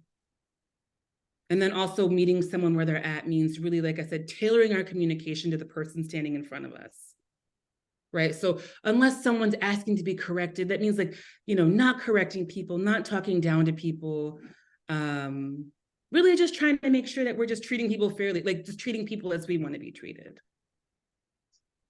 I remember working with someone and she was fantastic sommelier. And this might sound very counterproductive, counterintuitive, but for the life of her, she could not pronounce certain appellations and certain grapes. And it was almost just like I'm not sure actually what it was. I don't know if it was a lot of the, French appellations and grapes, and she just could not pronounce it. And there were so many people that doubted her level of knowledge, but she was incredibly brilliant, right? So she would often have to unfortunately prove herself and work a little bit harder to show, no, I know what I'm talking about. I just for whatever reason can't pronounce these things, right? But instead of assuming, people could have just gone in, heard her out, heard what she had to say, and just learned, oh, she actually knows her stuff. We don't have to talk down to this person, because there was no need to. That was almost like a waste of their time and energy as well. Okay. So meeting people where they're at is a really important way to just, I would say, take that first step towards making sure that we're working towards diversity in the wine industry. So now we will talk about microaggressions. Have you guys heard this term before? Yes. Yeah. Okay, cool. So you guys know what microaggressions are. To summarize, here's the official definition, just so we're all on the same page. But really, a microaggression is it's a statement or incident that's really indirect, subtle, or an unintentional act of discrimination, right? So a microaggression is something that someone did that was probably kind of offensive, but didn't actually mean for it to be offensive. So we're going to talk a little bit about intent and impact. And I think a microaggression is a great sort of display of maybe not having a terrible intent, but having a terrible impact. So I have some examples of microaggression here. And there's a whole sort of grouping of, I would say like 30 different kinds of microaggressions. So all different types, right? And these can be committed against anyone and often by anyone, but often microaggressions are committed by whatever group is in power, right? And so using the term power privilege, we have to remember that we all have privilege and privilege is fluid. So as someone who is, I don't know, 5'8", I always forget what that is in centimeters. I want to say 165, which I think is terrible. Sorry, guys. But I'm 5'8", so considered on the taller side. I have privilege over someone who is significantly shorter than me. I can reach certain things. I can, see easily in crowds, right? So privilege is not something that when we say it indicates one group or one specific kind of person. Privilege is more just indicating a scenario that we may be in where we hold some sort of power over other people, one or multiple other people, right? So again, we all walk around with privilege, and it's funny because privilege changes in different scenarios as well. I know that's a very triggering word for some people, but again, I walk around with privilege. We all walk around with privilege. So the fact that you're sitting in a classroom learning about wine is a privilege that many people could never even imagine, right? So again, we all have privilege, and it flows and it ebbs and flows depending on the situation and the room that we're in. So this first example of microaggression is sexist or heterosexist language. And again, I'm only including 5 examples. There's probably about 30 different types of microaggressions, but just included 5 types just to get us sort of used to talking about this stuff.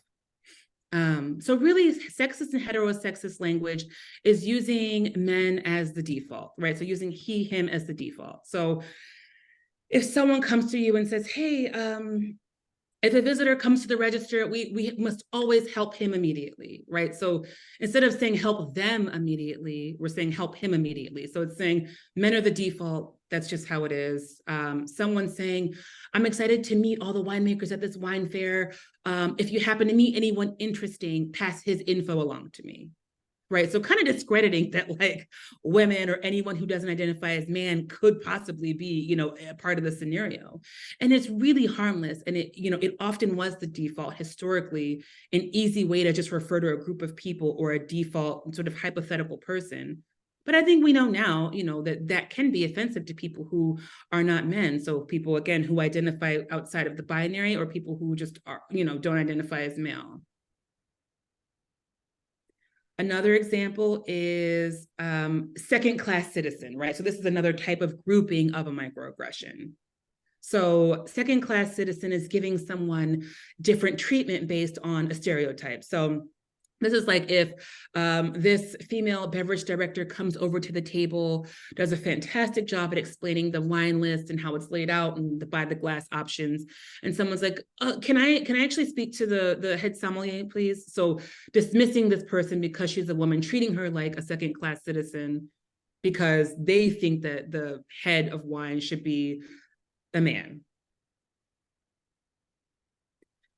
Then we have another type of microaggression, so condescension. And this is often displayed with people with disabilities. So you're so inspiring. Oh my gosh, how do you do it? You navigate all day. Oh my gosh, I'm so inspired by you. Or just talking to them, like talking to someone in a wheelchair like a child, like, okay, so you're gonna actually turn right here, talking loud, talking excited. There's people that are in wheelchairs that have hearing impairments, and there's people in wheelchairs that don't have hearing impairments.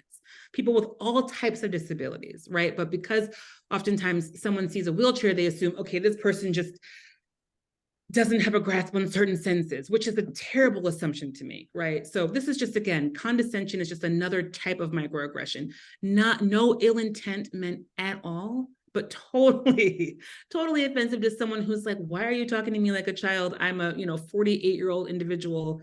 I can hear you clearly, yet you're going, so that's condescension. And I think we can all understand why that's like, you can just talk. And if someone's having an issue hearing you or has a hearing impairment, you can empower them by letting them, tell us, oh, hey, I do need some aid. Can you speak louder, et cetera, right? So we're empowering people by letting them sort of give us, letting them take the lead on how they want to be communicated with. We also have color blindness as an example of a microaggression. So this is really erasure of a person's race, culture, religion. This is like, oh, welcome to Johnson Vineyards. We don't see race here, which is just the most ridiculous thing I've ever heard, because obviously, like, you can see that my complexion is darker, my hair is different, and that's great. Like, that is what makes the world fantastic. Wouldn't it be so boring if everyone literally was just like the exact same person, right? So we don't want to erase the things that make people different. We want to acknowledge that and be sensitive about it, but acknowledge it and make sure we say, I love that you are from different backgrounds, but we welcome people from all backgrounds, but not, oh, we don't see race here, we're colorblind. Because again, that's erasing part of the things that make me who I am. So you're saying you don't really care about those things about me. And then we have one last example of a type of microaggression, the criminality assumption, right? So this often applies to people of color. This is, hey, welcome to Johnson Vineyards. You must be lost. Can I ask who you're here to see? Right, so this is like, that person surely has no business here. They must be up to no good, because that type of person does not come here often. So this person must be up to something, and I'm going to make sure to solve it, right? So this could also be very easily solved by just saying, oh, hey, welcome. If you see someone that not looks out of place, looks confused as to where they are, very nice way of saying is, oh, hey, welcome. Can I help you? That's it, right? So not assuming that they're up to no good, but just assuming that this person just needs assistance like anybody else from any other background might. Because we all know criminals come in all, these are things we don't have to say, these are things we understand, but there's also things that we all have inherent biases. And these are mistakes that that we are all capable of making, myself included. Like, I am also not exempt from any of these. I'm not perfect in any way, shape, or form. And it's always a matter of just learning and really just trying to do better. Now, the thing about microaggressions, whenever they happen, is that because it's not blatant and it's not, I don't like your type of person, microaggressions are often very subtle, right? So it's like the person that this happens against, let's call them the victim in this case, might be like so confused. They're like, did that happen to me because I'm Asian, or because I genuinely da-da-da-da? Right, so microaggressions can kind of almost leave the victim feeling super bamboozled.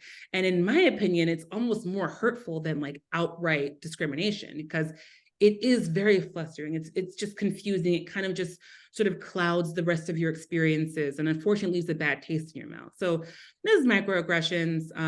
Again, I think you guys all know what this is, but they can look like a lot of different things. The main thing to remember is that they are very subtle. They're called microaggressions because they happen on a micro level. They happen at an individual level or a small group level, but they don't happen on a macro level. So they don't happen on a societal level, right? These are like small interactions between one or two people or a small group of people. All clear there? So I bring up microaggressions to talk about the intent versus impact, which I have mentioned tons of times today. You guys are probably like, well, what the heck? What does this mean? Because oftentimes the person committing the microaggression does not actually mean to be hurtful. It often comes from very good intent, like the colorblind example, right? Like, what you're trying to say is that everyone is equal in your eyes. That's the intent, but the impact is that you're really erasing people and their identity, right? So intent versus impact is really this concept of how what we do can have a very different, what we do and what we mean can sort of sit very far apart, right? And the goal is really to try to have our intent, so what we do and what we mean, come closer and closer and closer and be more aligned with how it lands, right? So we often, as we navigate within work and wine and just life in general, we want our intent and our impact to be a lot closer. right? So to say that you went into a situation with no malintent, no bad feelings, and you ended up saying the wrong thing, that's intent versus impact, the concept. And again, this happens, it happens to me all the time. As I mentioned, I misgendered someone. I was trying my hardest to be an ally, to use proper terms, and I just screwed up. Like, it happens, and it's going to happen. It's going to happen to all of us. And not that it's okay. I think what's okay is that I said, listen, I screwed up. I'm very sorry. And I made a genuine effort to try to not make that mistake again, because I care, right? Because that's important to me. So apologize, keep it moving. It's going to happen, right? So the goal, I'll say this, if your intent and your impact are consistently not lining up, then there's definitely something to think about. There's definitely some work to be done. But ultimately, if this is something that you're all working towards, what you mean and how it lands will eventually start to come closer and closer together, and you will not have a lot of disparity between those two. Right. And so I think with intent versus impact, it's just important to remember, like, I didn't mean any harm. Of course, like, we are all good. I believe that humans are good. Like, I just genuinely, truly believe that. Yet we still sometimes hurt people, whether we meant to or not. Right. And so that's the concept of intent versus impact. I'm going to use an example that I hate, but if you're driving in a car and you hit a dog, I have 2 dogs, so really I hate this example. The dog's not, we didn't kill the dog, we just injured the dog. The dog's limping now, right? Obviously, you didn't mean to hit this dog, but this dog is still limping. This dog still needs to have a cast put on it. This dog still needs to be taken to the hospital, because the impact is that, well, we hit the dog in our car. I mean, that's just, it's the impact. Right. So there's things we can do once we've made, once our impact has not landed the way that we wanted. And there's, we can apply impact versus intent, or intent versus impact, I should say, to our professional experiences. So should I tell that joke? Would this comment come across the right way? This doesn't mean second guessing every single thing that we say, but again, just being conscious that how you intend something might land completely differently. Whoopsies. Right. And so we can find alignment between our impact and our intent and impact by really being conscious of our microaggressions. Now that we know what microaggressions are, and that's often sort of how intent versus impact manifests, we can really try to minimize them. We can really try to say, okay, I know what microaggressions are. I'm going to do my best to avoid doing that. And that's really one of the ways that you can sort of, again, find alignment between your intent and your impact. So is that clear to everyone? Yes. Okay. So I have another quick video on intent versus impact. Just some more examples, really, to help us understand. Imagine going to the park and playing frisbee with your friend. You stand at some distance from each other. You aim to throw the frisbee as cleanly as possible so your friend can easily catch it. That's your intent. But when you throw the frisbee, your aim is off and it hits a passerby in the head, causing them a great deal of pain and injury. The stranger is shocked, in pain, or possibly knocked off their feet. Whatever happens, your intent was to throw the frisbee in a manner that your friend would catch it, but the impact was that the frisbee you threw hit a stranger in the head. This situation is an example of intent versus impact. Humans generally and most often have good intentions. While certainly some people set out to harm with bad intentions, in general, humans have good intentions at heart. Your intention when throwing that frisbee was to have fun. You weren't seeking out a stranger with the intent to injure someone. Although that wasn't the case, the impact remains that someone was harmed. This frisbee metaphor is a reference for someone who makes a racist comment. Maybe the intention was not to say something blatantly racist. You could have good intentions in mind, but it was still in bad form, much like the bad form you displayed when throwing the frisbee. Despite your intent, the impact is that you did hurt a person of color. Not only is that person harmed, but those comments have a ripple effect that harm entire communities of people of color. The impact cause offense, degrading, and marginalization. Let's go back to intent. It often begins with someone who has privilege, someone who may be white or a male, hearing or able-bodied. They typically come up with solutions and develop plans, all with good intentions. But the action had an impact. And that impact is typically on marginalized communities. People of color, women, people with disabilities, and so forth. When approached and confronted that their actions have had a negative impact, were insulting, demeaning, and unacceptable, the person with privilege will most often default to self-preservation. They will defend their own identity. They may say, "I didn't intend to," or "I'm not racist." The person takes on a defensive stance, denying any accusation of causing harm. Their top priority is themselves and their own feelings. Once they feel better by making it clear that it wasn't their intent, they take the liberty of deciding the solution. The solution based on their preferences. What is the best way to go about addressing the impact that you've caused? First and foremost, listen. Allow the harmed person to share their pain and their stories. Then go back home and unpack your form.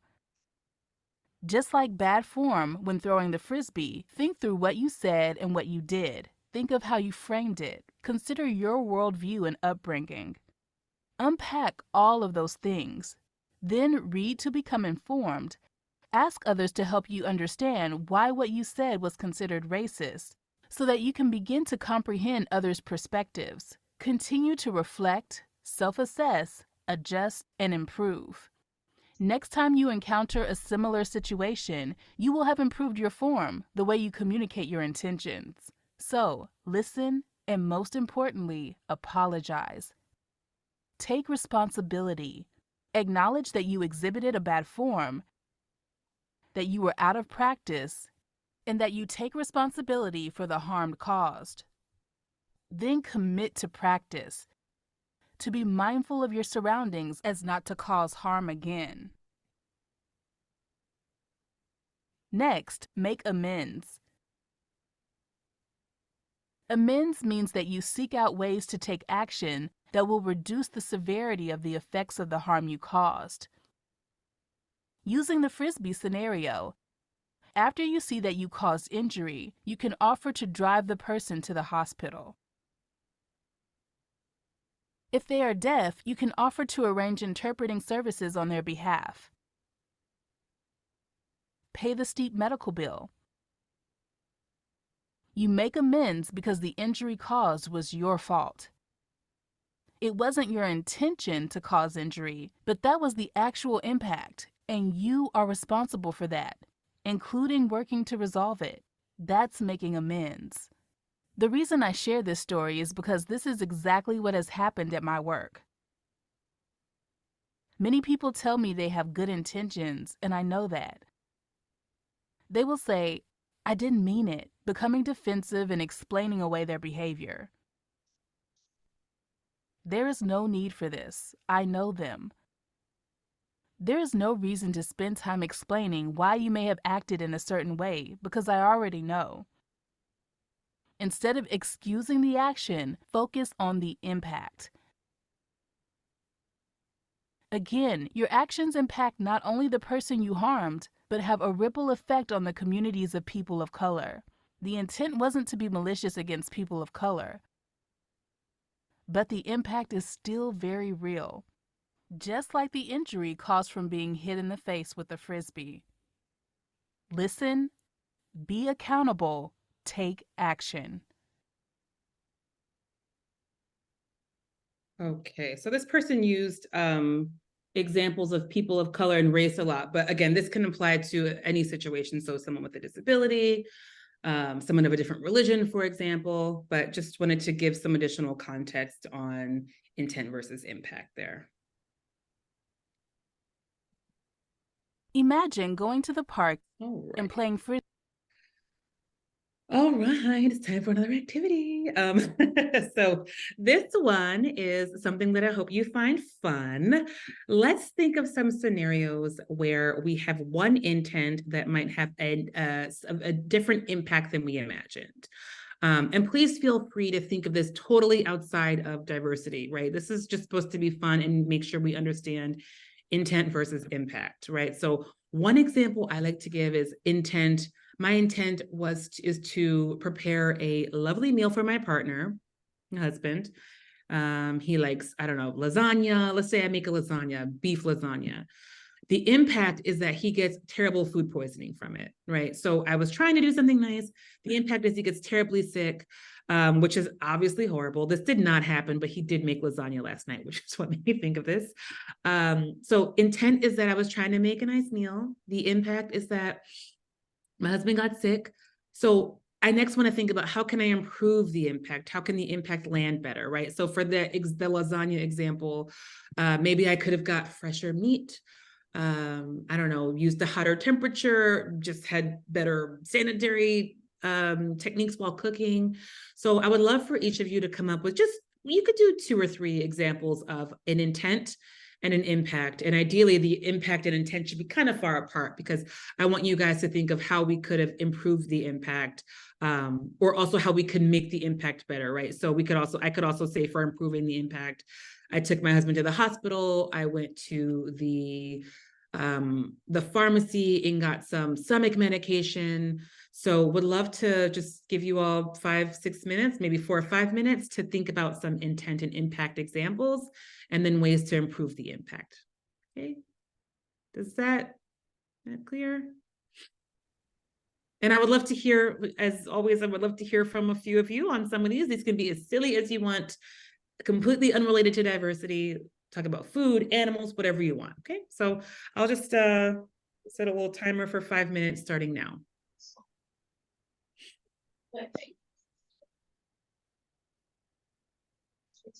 I'm sorry for this noise, Lauren, because I had to turn on the heater because the room is... That's okay. We are freezing here.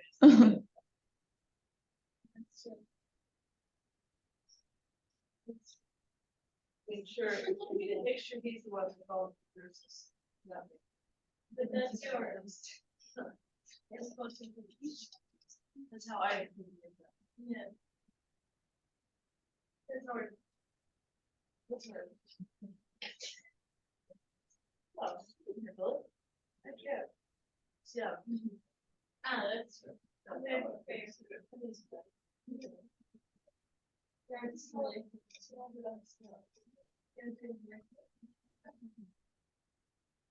Trying to figure out how to the intent was the sufficient so I've just made sure that I didn't hit the ground and then he suffered all the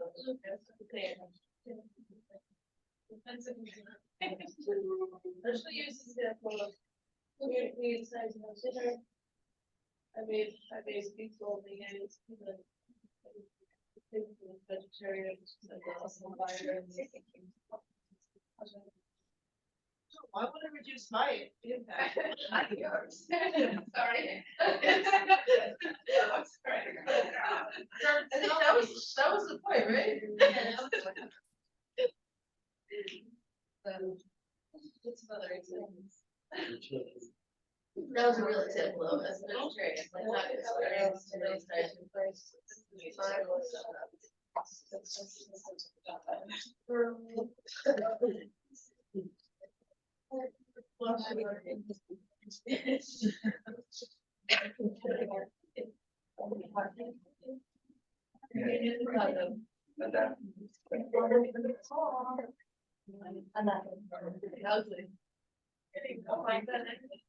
I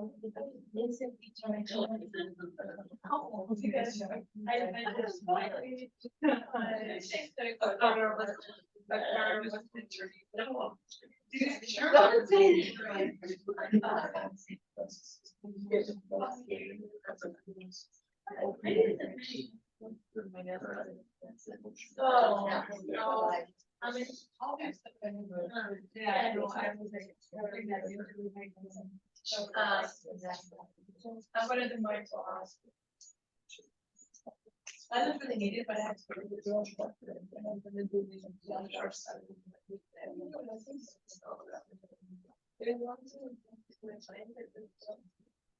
Okay, does everyone have one or two examples? Or do you guys need a bit, like another minute or two? Yeah, you have an examples or need more time? Hello, guys. Please. Okay, more time, Lauren. More time. Okay, no worries.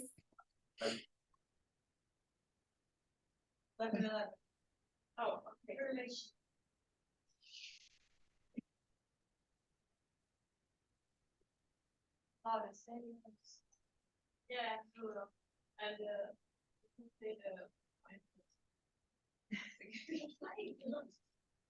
well, we love sharing. Oh, that has a good one. That's inappropriate. It's very inappropriate. Fine, it's inappropriate.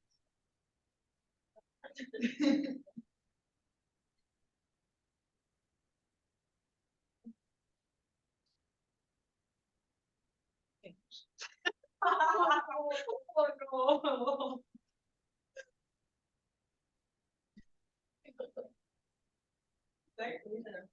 That's preventing how to improve the impact. Use a ribbon cover.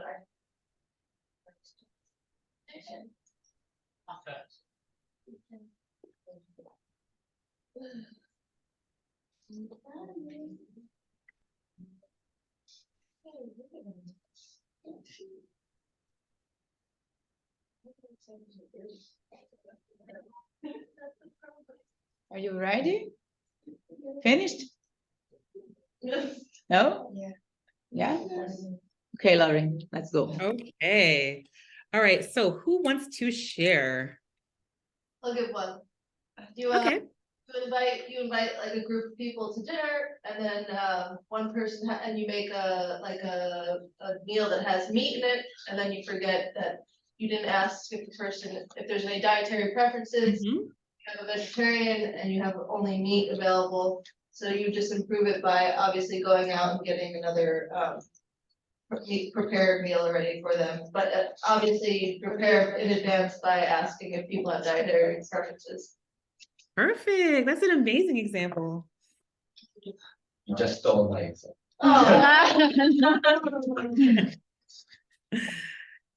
Anyone else? I can go ahead. Yes. So the first one is educates people coming to a winery, telling them information about wines. But the actual impact is explaining wine is such a difficult and complicated way that the guest gets confused and somehow because they didn't have any background in wines. Yep. Oh, it's a very real situation actually. So group is tailor-made experience for every guest or group. This is the very first question asking about the backgrounds and adjusting your explanation regarding it. And how would you, if this is a situation that you're actively in, how would you improve the impact in real time? Well, in real time, if you see that guests are getting confused, you can ask a few questions like, do you feel comfortable about that? Do you understand what I'm talking about? And then depending on their reaction, emotions, and words, most likely they will never tell the truth because they're confused, but you will see their reactions. So then you can adjust and try to explain it in more simple words and more simple way. Yep, exactly. Exactly. Thank you. Yeah, and I have one more. Yeah, please. So you have a Chihuahua. I actually do have a Chihuahua, so that's accurate. Me too. Yeah, and you want to take your lovely dog to walk, but impact that it's a rainy day, it's a very cold day, it's a bad weather, so eventually dog gets sick. So what you can do is for winter and for autumn, you can buy a warm cloth for your dog. You can adjust your walk for not walking too long, for like 5-10 minutes maximum. And yeah, if the dog gets sick, you go to hospital. Yep, perfect. Great example. Thank you. Okay, anyone else? One more would be great. One more, please. Just one more. So, you prohibit kids to play around in the winery because it's unsafe. But then, the fact is that families don't have a good time in the visiting the winery because the kids are bored and crying and the guy don't have a good time. And you can improve by adding a table, a painting station, just to entertain something small first, to have a space where the kids can be, for example. Oh, that's excellent. Yep, I love that example. Thank you. Anyone else? Yes. So you are on a tram and you see a woman and you see that she has a big belly and you presume that she's pregnant. So, yes. and be like very obvious what you think. Like it's not like the age difference. It's just like, oh, you need this more than I do. Yeah, the impact is, of course, that she gets offended because you presume that she's pregnant and she's not. So how to improve impact? I would say that don't presume, and if you are not sure, but you still want to be polite, offer it, but without being like, oh yeah, I'm offering it to you because you're pregnant. Just like have eye contact, stand up, and like just show that you are offering your place and like give her space. Not like, oh, are you taking my place? That's a great example. And I noticed that also on the train, people are like, oh, feel very unsure about what to do. But I love that example of just, hey, offering the seat without saying, because you're pregnant, sit down, you know, just saying, no, just here's the seat, you know. So I love that example. Great, great example. I have another one more or less. Sure. We're like in a wine shop can be or something like this, and there's like a couple and they have a difference of age, like a huge difference of age. This is nice, your daughter. And then the guy said to you, it's not my daughter. Oh, yes. In fact, that it's not a good thing. Okay, so how to improve the impact? Just be quiet. Or use neutral words. Or just like, say, why are you visiting? What are you interested in? Yes. You don't have to make any reference to their once you've done it, Exactly. I'm so sorry. And then you will stay back. Exactly. Like we said, never making assumptions about anything because it's so hard to tell just from the outside looking in, right? So great example as well, not making assumptions. And also, as you said, just apologize. I mean, it's totally okay to say, I am so sorry. And I'm sure that will be the last time that person makes that mistake, you know? So learning from the mistake. So great example. Thank you so much. Anybody else want to share one?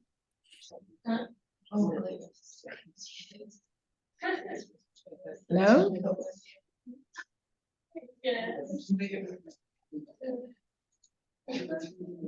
Nobody else? Hello, guys. Okay. Cool. So this slide is really just another example of intent versus impact.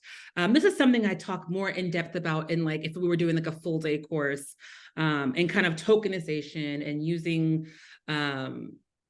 different types of bodies in our marketing. You know, what are we really trying to say here?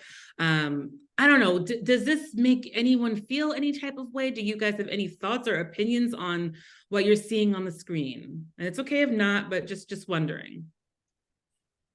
I think it's marketing. It's quite. It's marketing. Yeah, but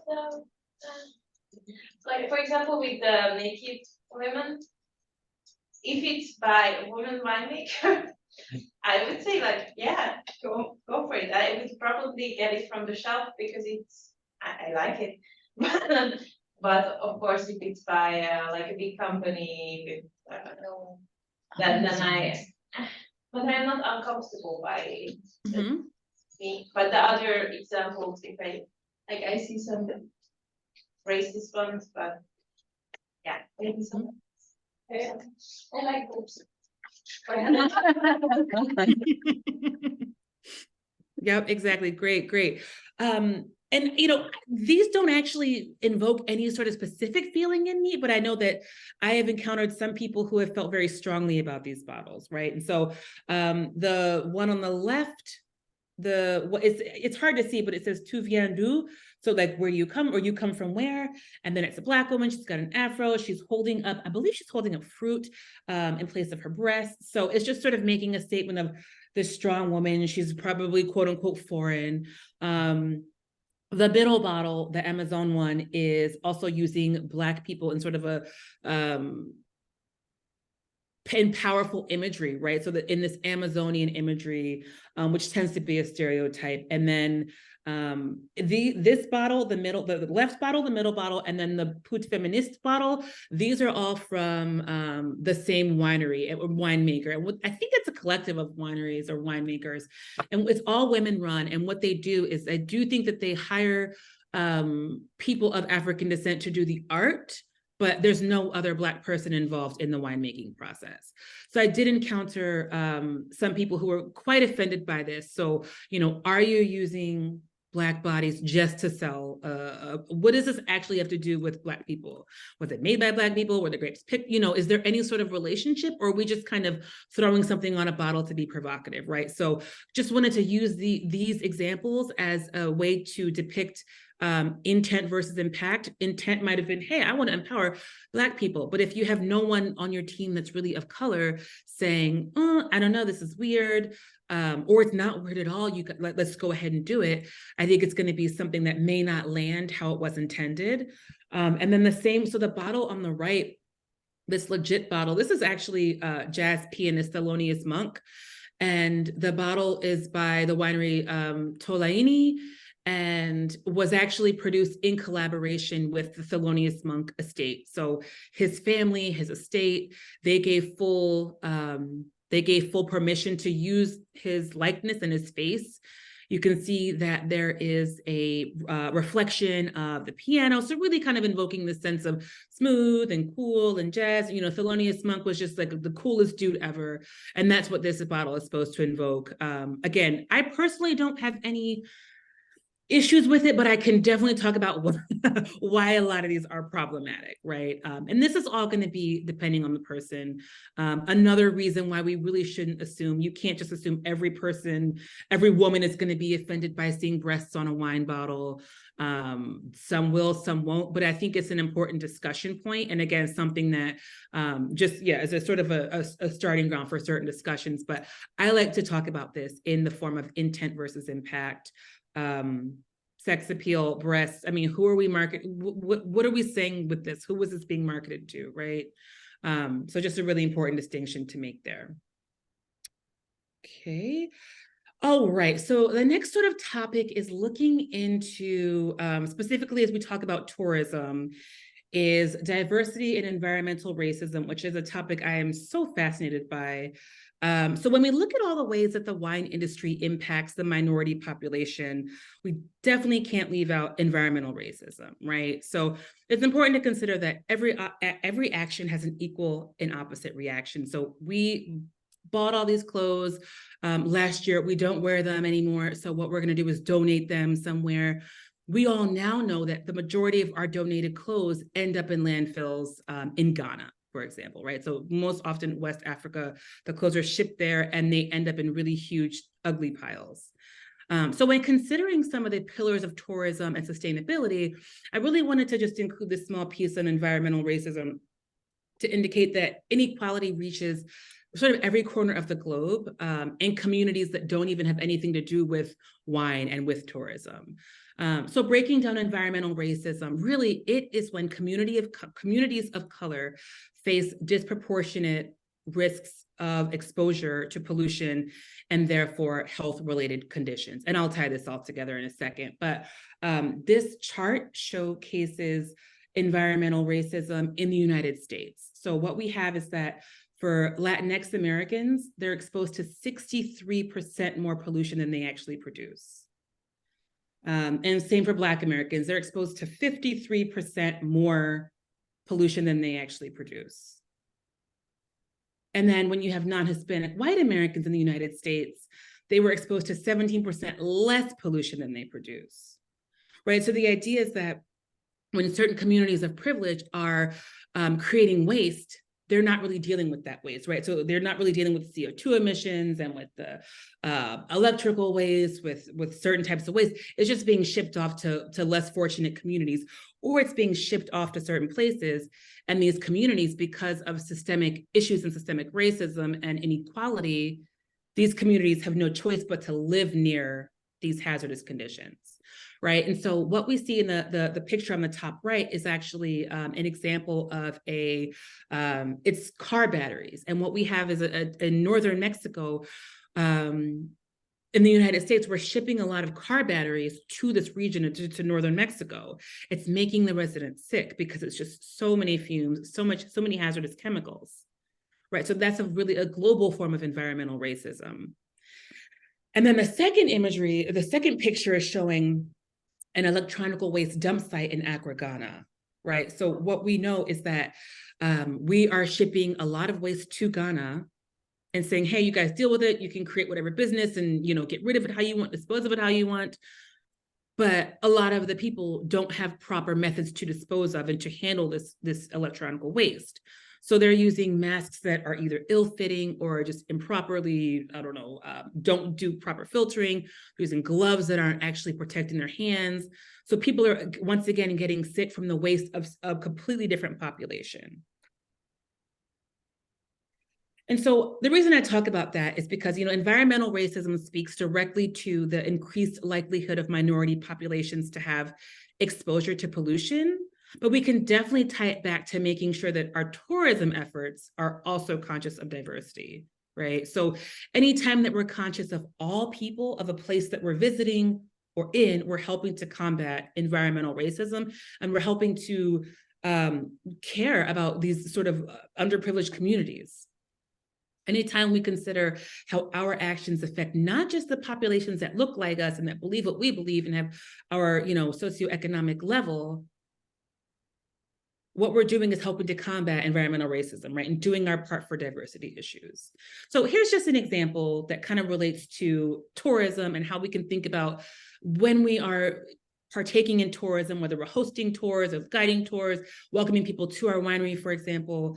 Here's some ways that we can think about it. So I just threw this one together. This is just hosting a 10-day wine tour to Australia, right? So how can we think about when we are going somewhere, how can we think about the best way to consider diversity issues and be most respectful to the place that we are in as, as tourism professionals, as wine professionals as well. So one of the ways, specifically speaking about Australia, is acknowledging the First Nations people, right? So this is an example of how we can say, okay, let's have fun in Australia, drink wine, but also have a level of consciousness to what we're doing. So I follow some Australian writers and Australian wine brands in New Zealand as well. And what a lot of them do is make that acknowledgement either publicly on websites.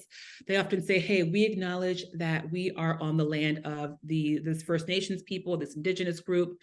And what we're doing is giving a percentage of our profits back to them, right? So that's just one way, even as a wine tour, just acknowledging that the people exist and that you were on their land. Also organizing an excursion or an outing or an activity hosted by an Indigenous business would be a great way when you're visiting somewhere else, specifically Australia, that you can say, all right, I'm being conscious of diversity issues. I'm not just taking this group to 10 different Australian wineries and having no regard for the place that we're in. And then you can also just seek out the stories of First Nations people and ensure that these stories are shared with your guests, right? So really sharing that information with the people that you're bringing with you on this tour, for example, or the people that you're welcoming on this tour, right? So just some pictures I have of organizations that do just this, that, you know, you could actually partner with. The National Indigenous Australians Agency, for example, has a lot of programs and tours that people can actually book when they are visiting Australia, right? So again, it's not that everything you do has to be perfect, but it's about just going the one step further and making that extra effort, showing guests that there are things that you do care about that are important to you. And another example of really sort of helping to combat environmental racism and tying it into diversity issues with tourism are some of the things that we see on the screen, right? So anytime we're conscious about CO2 emissions, recycling, local impact, we are being mindful of diversity and environmental racism, because we are saying, I care about not just my grouping and the people that look like me, but everyone, right? So that can include seeking out diverse translators, you know, so if you, for example, are once again taking people on a tour, this could be seeking out people that have disabilities or that are from the LGBTQIA community. This could be asking about the diversity inclusion policy about somewhere that you're taking guests, or if you're working for a winery or a hotel and organization, this could be being vocal and curious about their sustainability and diversity practices. So saying, hey, what's your stance on this? And what's your recycling policy, right? This could be organizing just more thoughtful, slow tours. So instead of saying, hey, we're going to go to 10 wineries in 10 days, this could be, we're going to take it easy, we're going to slow down, we're going to be aware of our carbon emissions, aware of our glass waste, right? Because we know that glass production causes a lot of CO2 emissions. We're being conscious about these things. We're sourcing local foods, for example. All being conscious of all those things helps the greater good, not just our communities, but everyone. And then also incorporating tours from local minority groups. So again, using the Australia tour as just an example, but, you know, First Nations people, including any sort of ethnic minority grouping, or if there's a local group that promotes, you know, that fights for people with disabilities, incorporating tours from them. So really just trying to be conscious of all the ways that we can make sure we are including everyone in the full picture, not just people who look like us. Is that clear?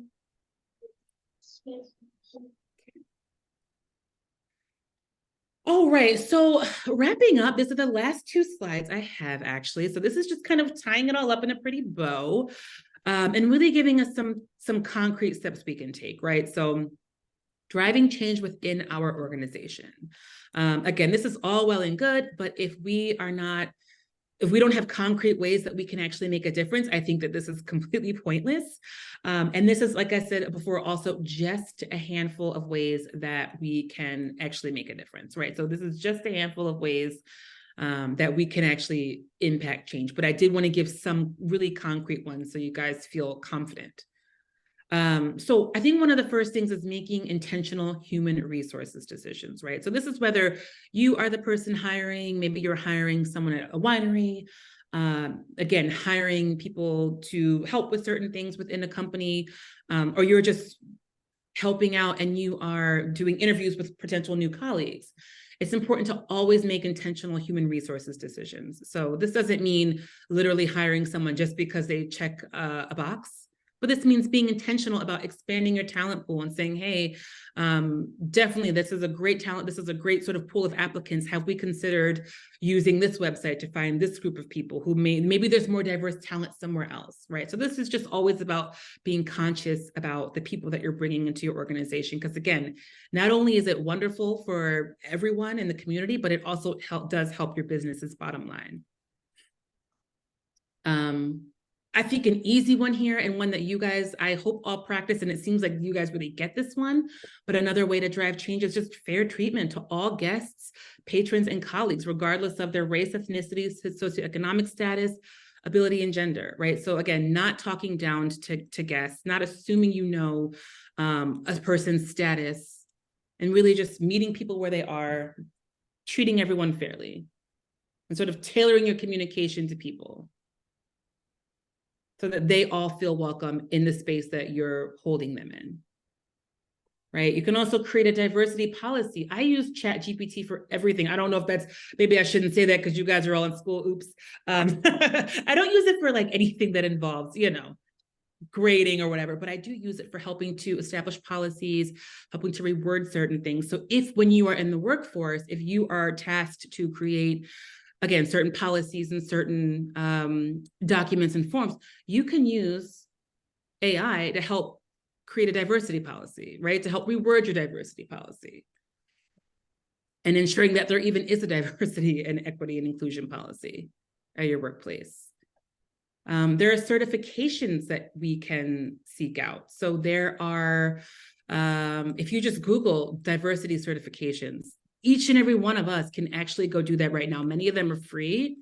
So kind of like this course, I think if you were to take a certification, you would probably be probably a piece of cake based on this, right? But you can actually say, hey, I am certified to talk about these things, you know, in collaboration with colleagues of color or colleagues with disabilities, for example, but you can empower yourself and seek out certification. It's one way to really help drive change within your organization and give yourself one more tool to discuss these things.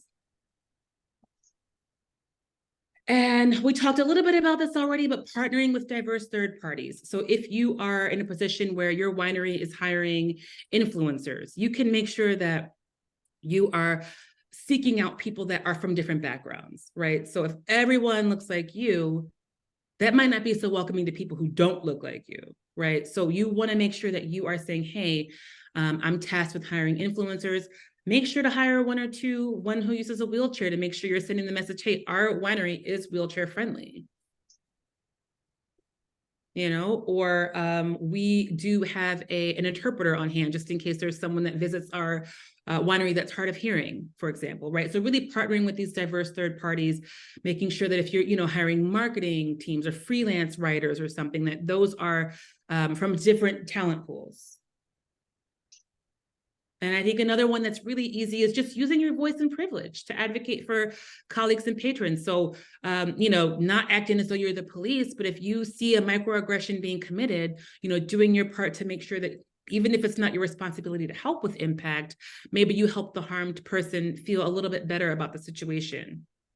Right. So now you're equipped to sort of use your voice and their privilege. And again, privilege is fluid, right? So we can go in any type of scenario and have more privilege, less privilege, but you always can use your voice to advocate for somebody else. I would also say we could make DEI fun. I mean, I know this is a lot of information. I hope the activities helped, but if you are tasked with sort of talking about these things, maybe with your future team or in your future company, you know, figuring out ways to make it fun so you can actually have people listen to you and really understand what diversity in wine is all about, right? So those are just some of the ways that you can really drive change within your organization. Anybody else have any other ideas that I didn't think of? No? Okay. All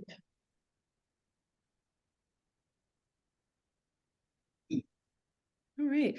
Well, guys, that was everything that I had for today. So that was it. Thank you all so much. Are there any questions about anything we talked about? Remember, nothing is too silly. Nothing is weird.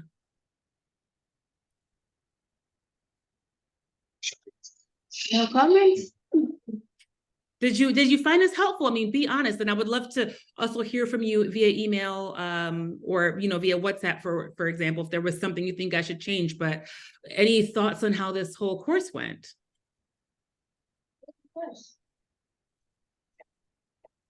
I think it's just like maybe just considering like to put somehow can I explain that to consider it like diversity like as a social under like this social perspective as well. Yep. So that must be considered not just like from like because I consider that some points were like really focused on under like for United States perspective without considering like other countries and the different social difference that we have in other countries as well. Yes. Yeah, great feedback. Just that. Just that. Thank you. But it was useful. Good. Good. I'm so glad to hear that. Thank you. Agree totally that we have a problem of diversity, especially if we consider it like the other the wine industry for my country that I work for, that I used for. It was not diverse, I can say that. It was mostly men, white men, old men. Yeah. It has been changed for years, at least I can say by São Paulo, where I am from. But now it has been changing with women like positioning themselves and leading like some companies, wine companies, everything. But I can say in my country, wine is from privileged people. That's it. Still. And what country are you from? From Brazil. Okay. And it's one of the markets with most potential as well, so for exportation. So that's it. Thank you. You're welcome. Anyone else have any thoughts just to wrap up, or any feelings, or any last comments? I think the wine industry is hard because technically it is a luxury. It's not always luxury, but it is perceived as luxury item. So it is hard to just be diverse and inclusive because it's not it's not considered a necessity. So I mean, it kind of is a little bit of a luxury item, and you can't always be completely inclusive with that. Exactly. Yep.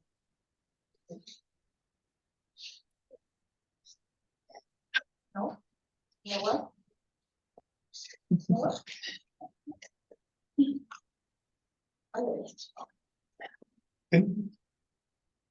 All right. Well, thank you all. I think that wraps us up for the day then. For this. Okay, Lauren, thank you very much for your talk, and we hope to see you face to face in a future time. Okay. Yes, that'd be great. And again, if anyone has any thoughts or wants to give me feedback or messages or thoughts privately, feel free to send me an email. I'm also on Instagram, so please feel free to be in touch. Okay. Okay. Right. Thanks, guys. Great to see everyone. Thank you, Lauren. Bye. Bye.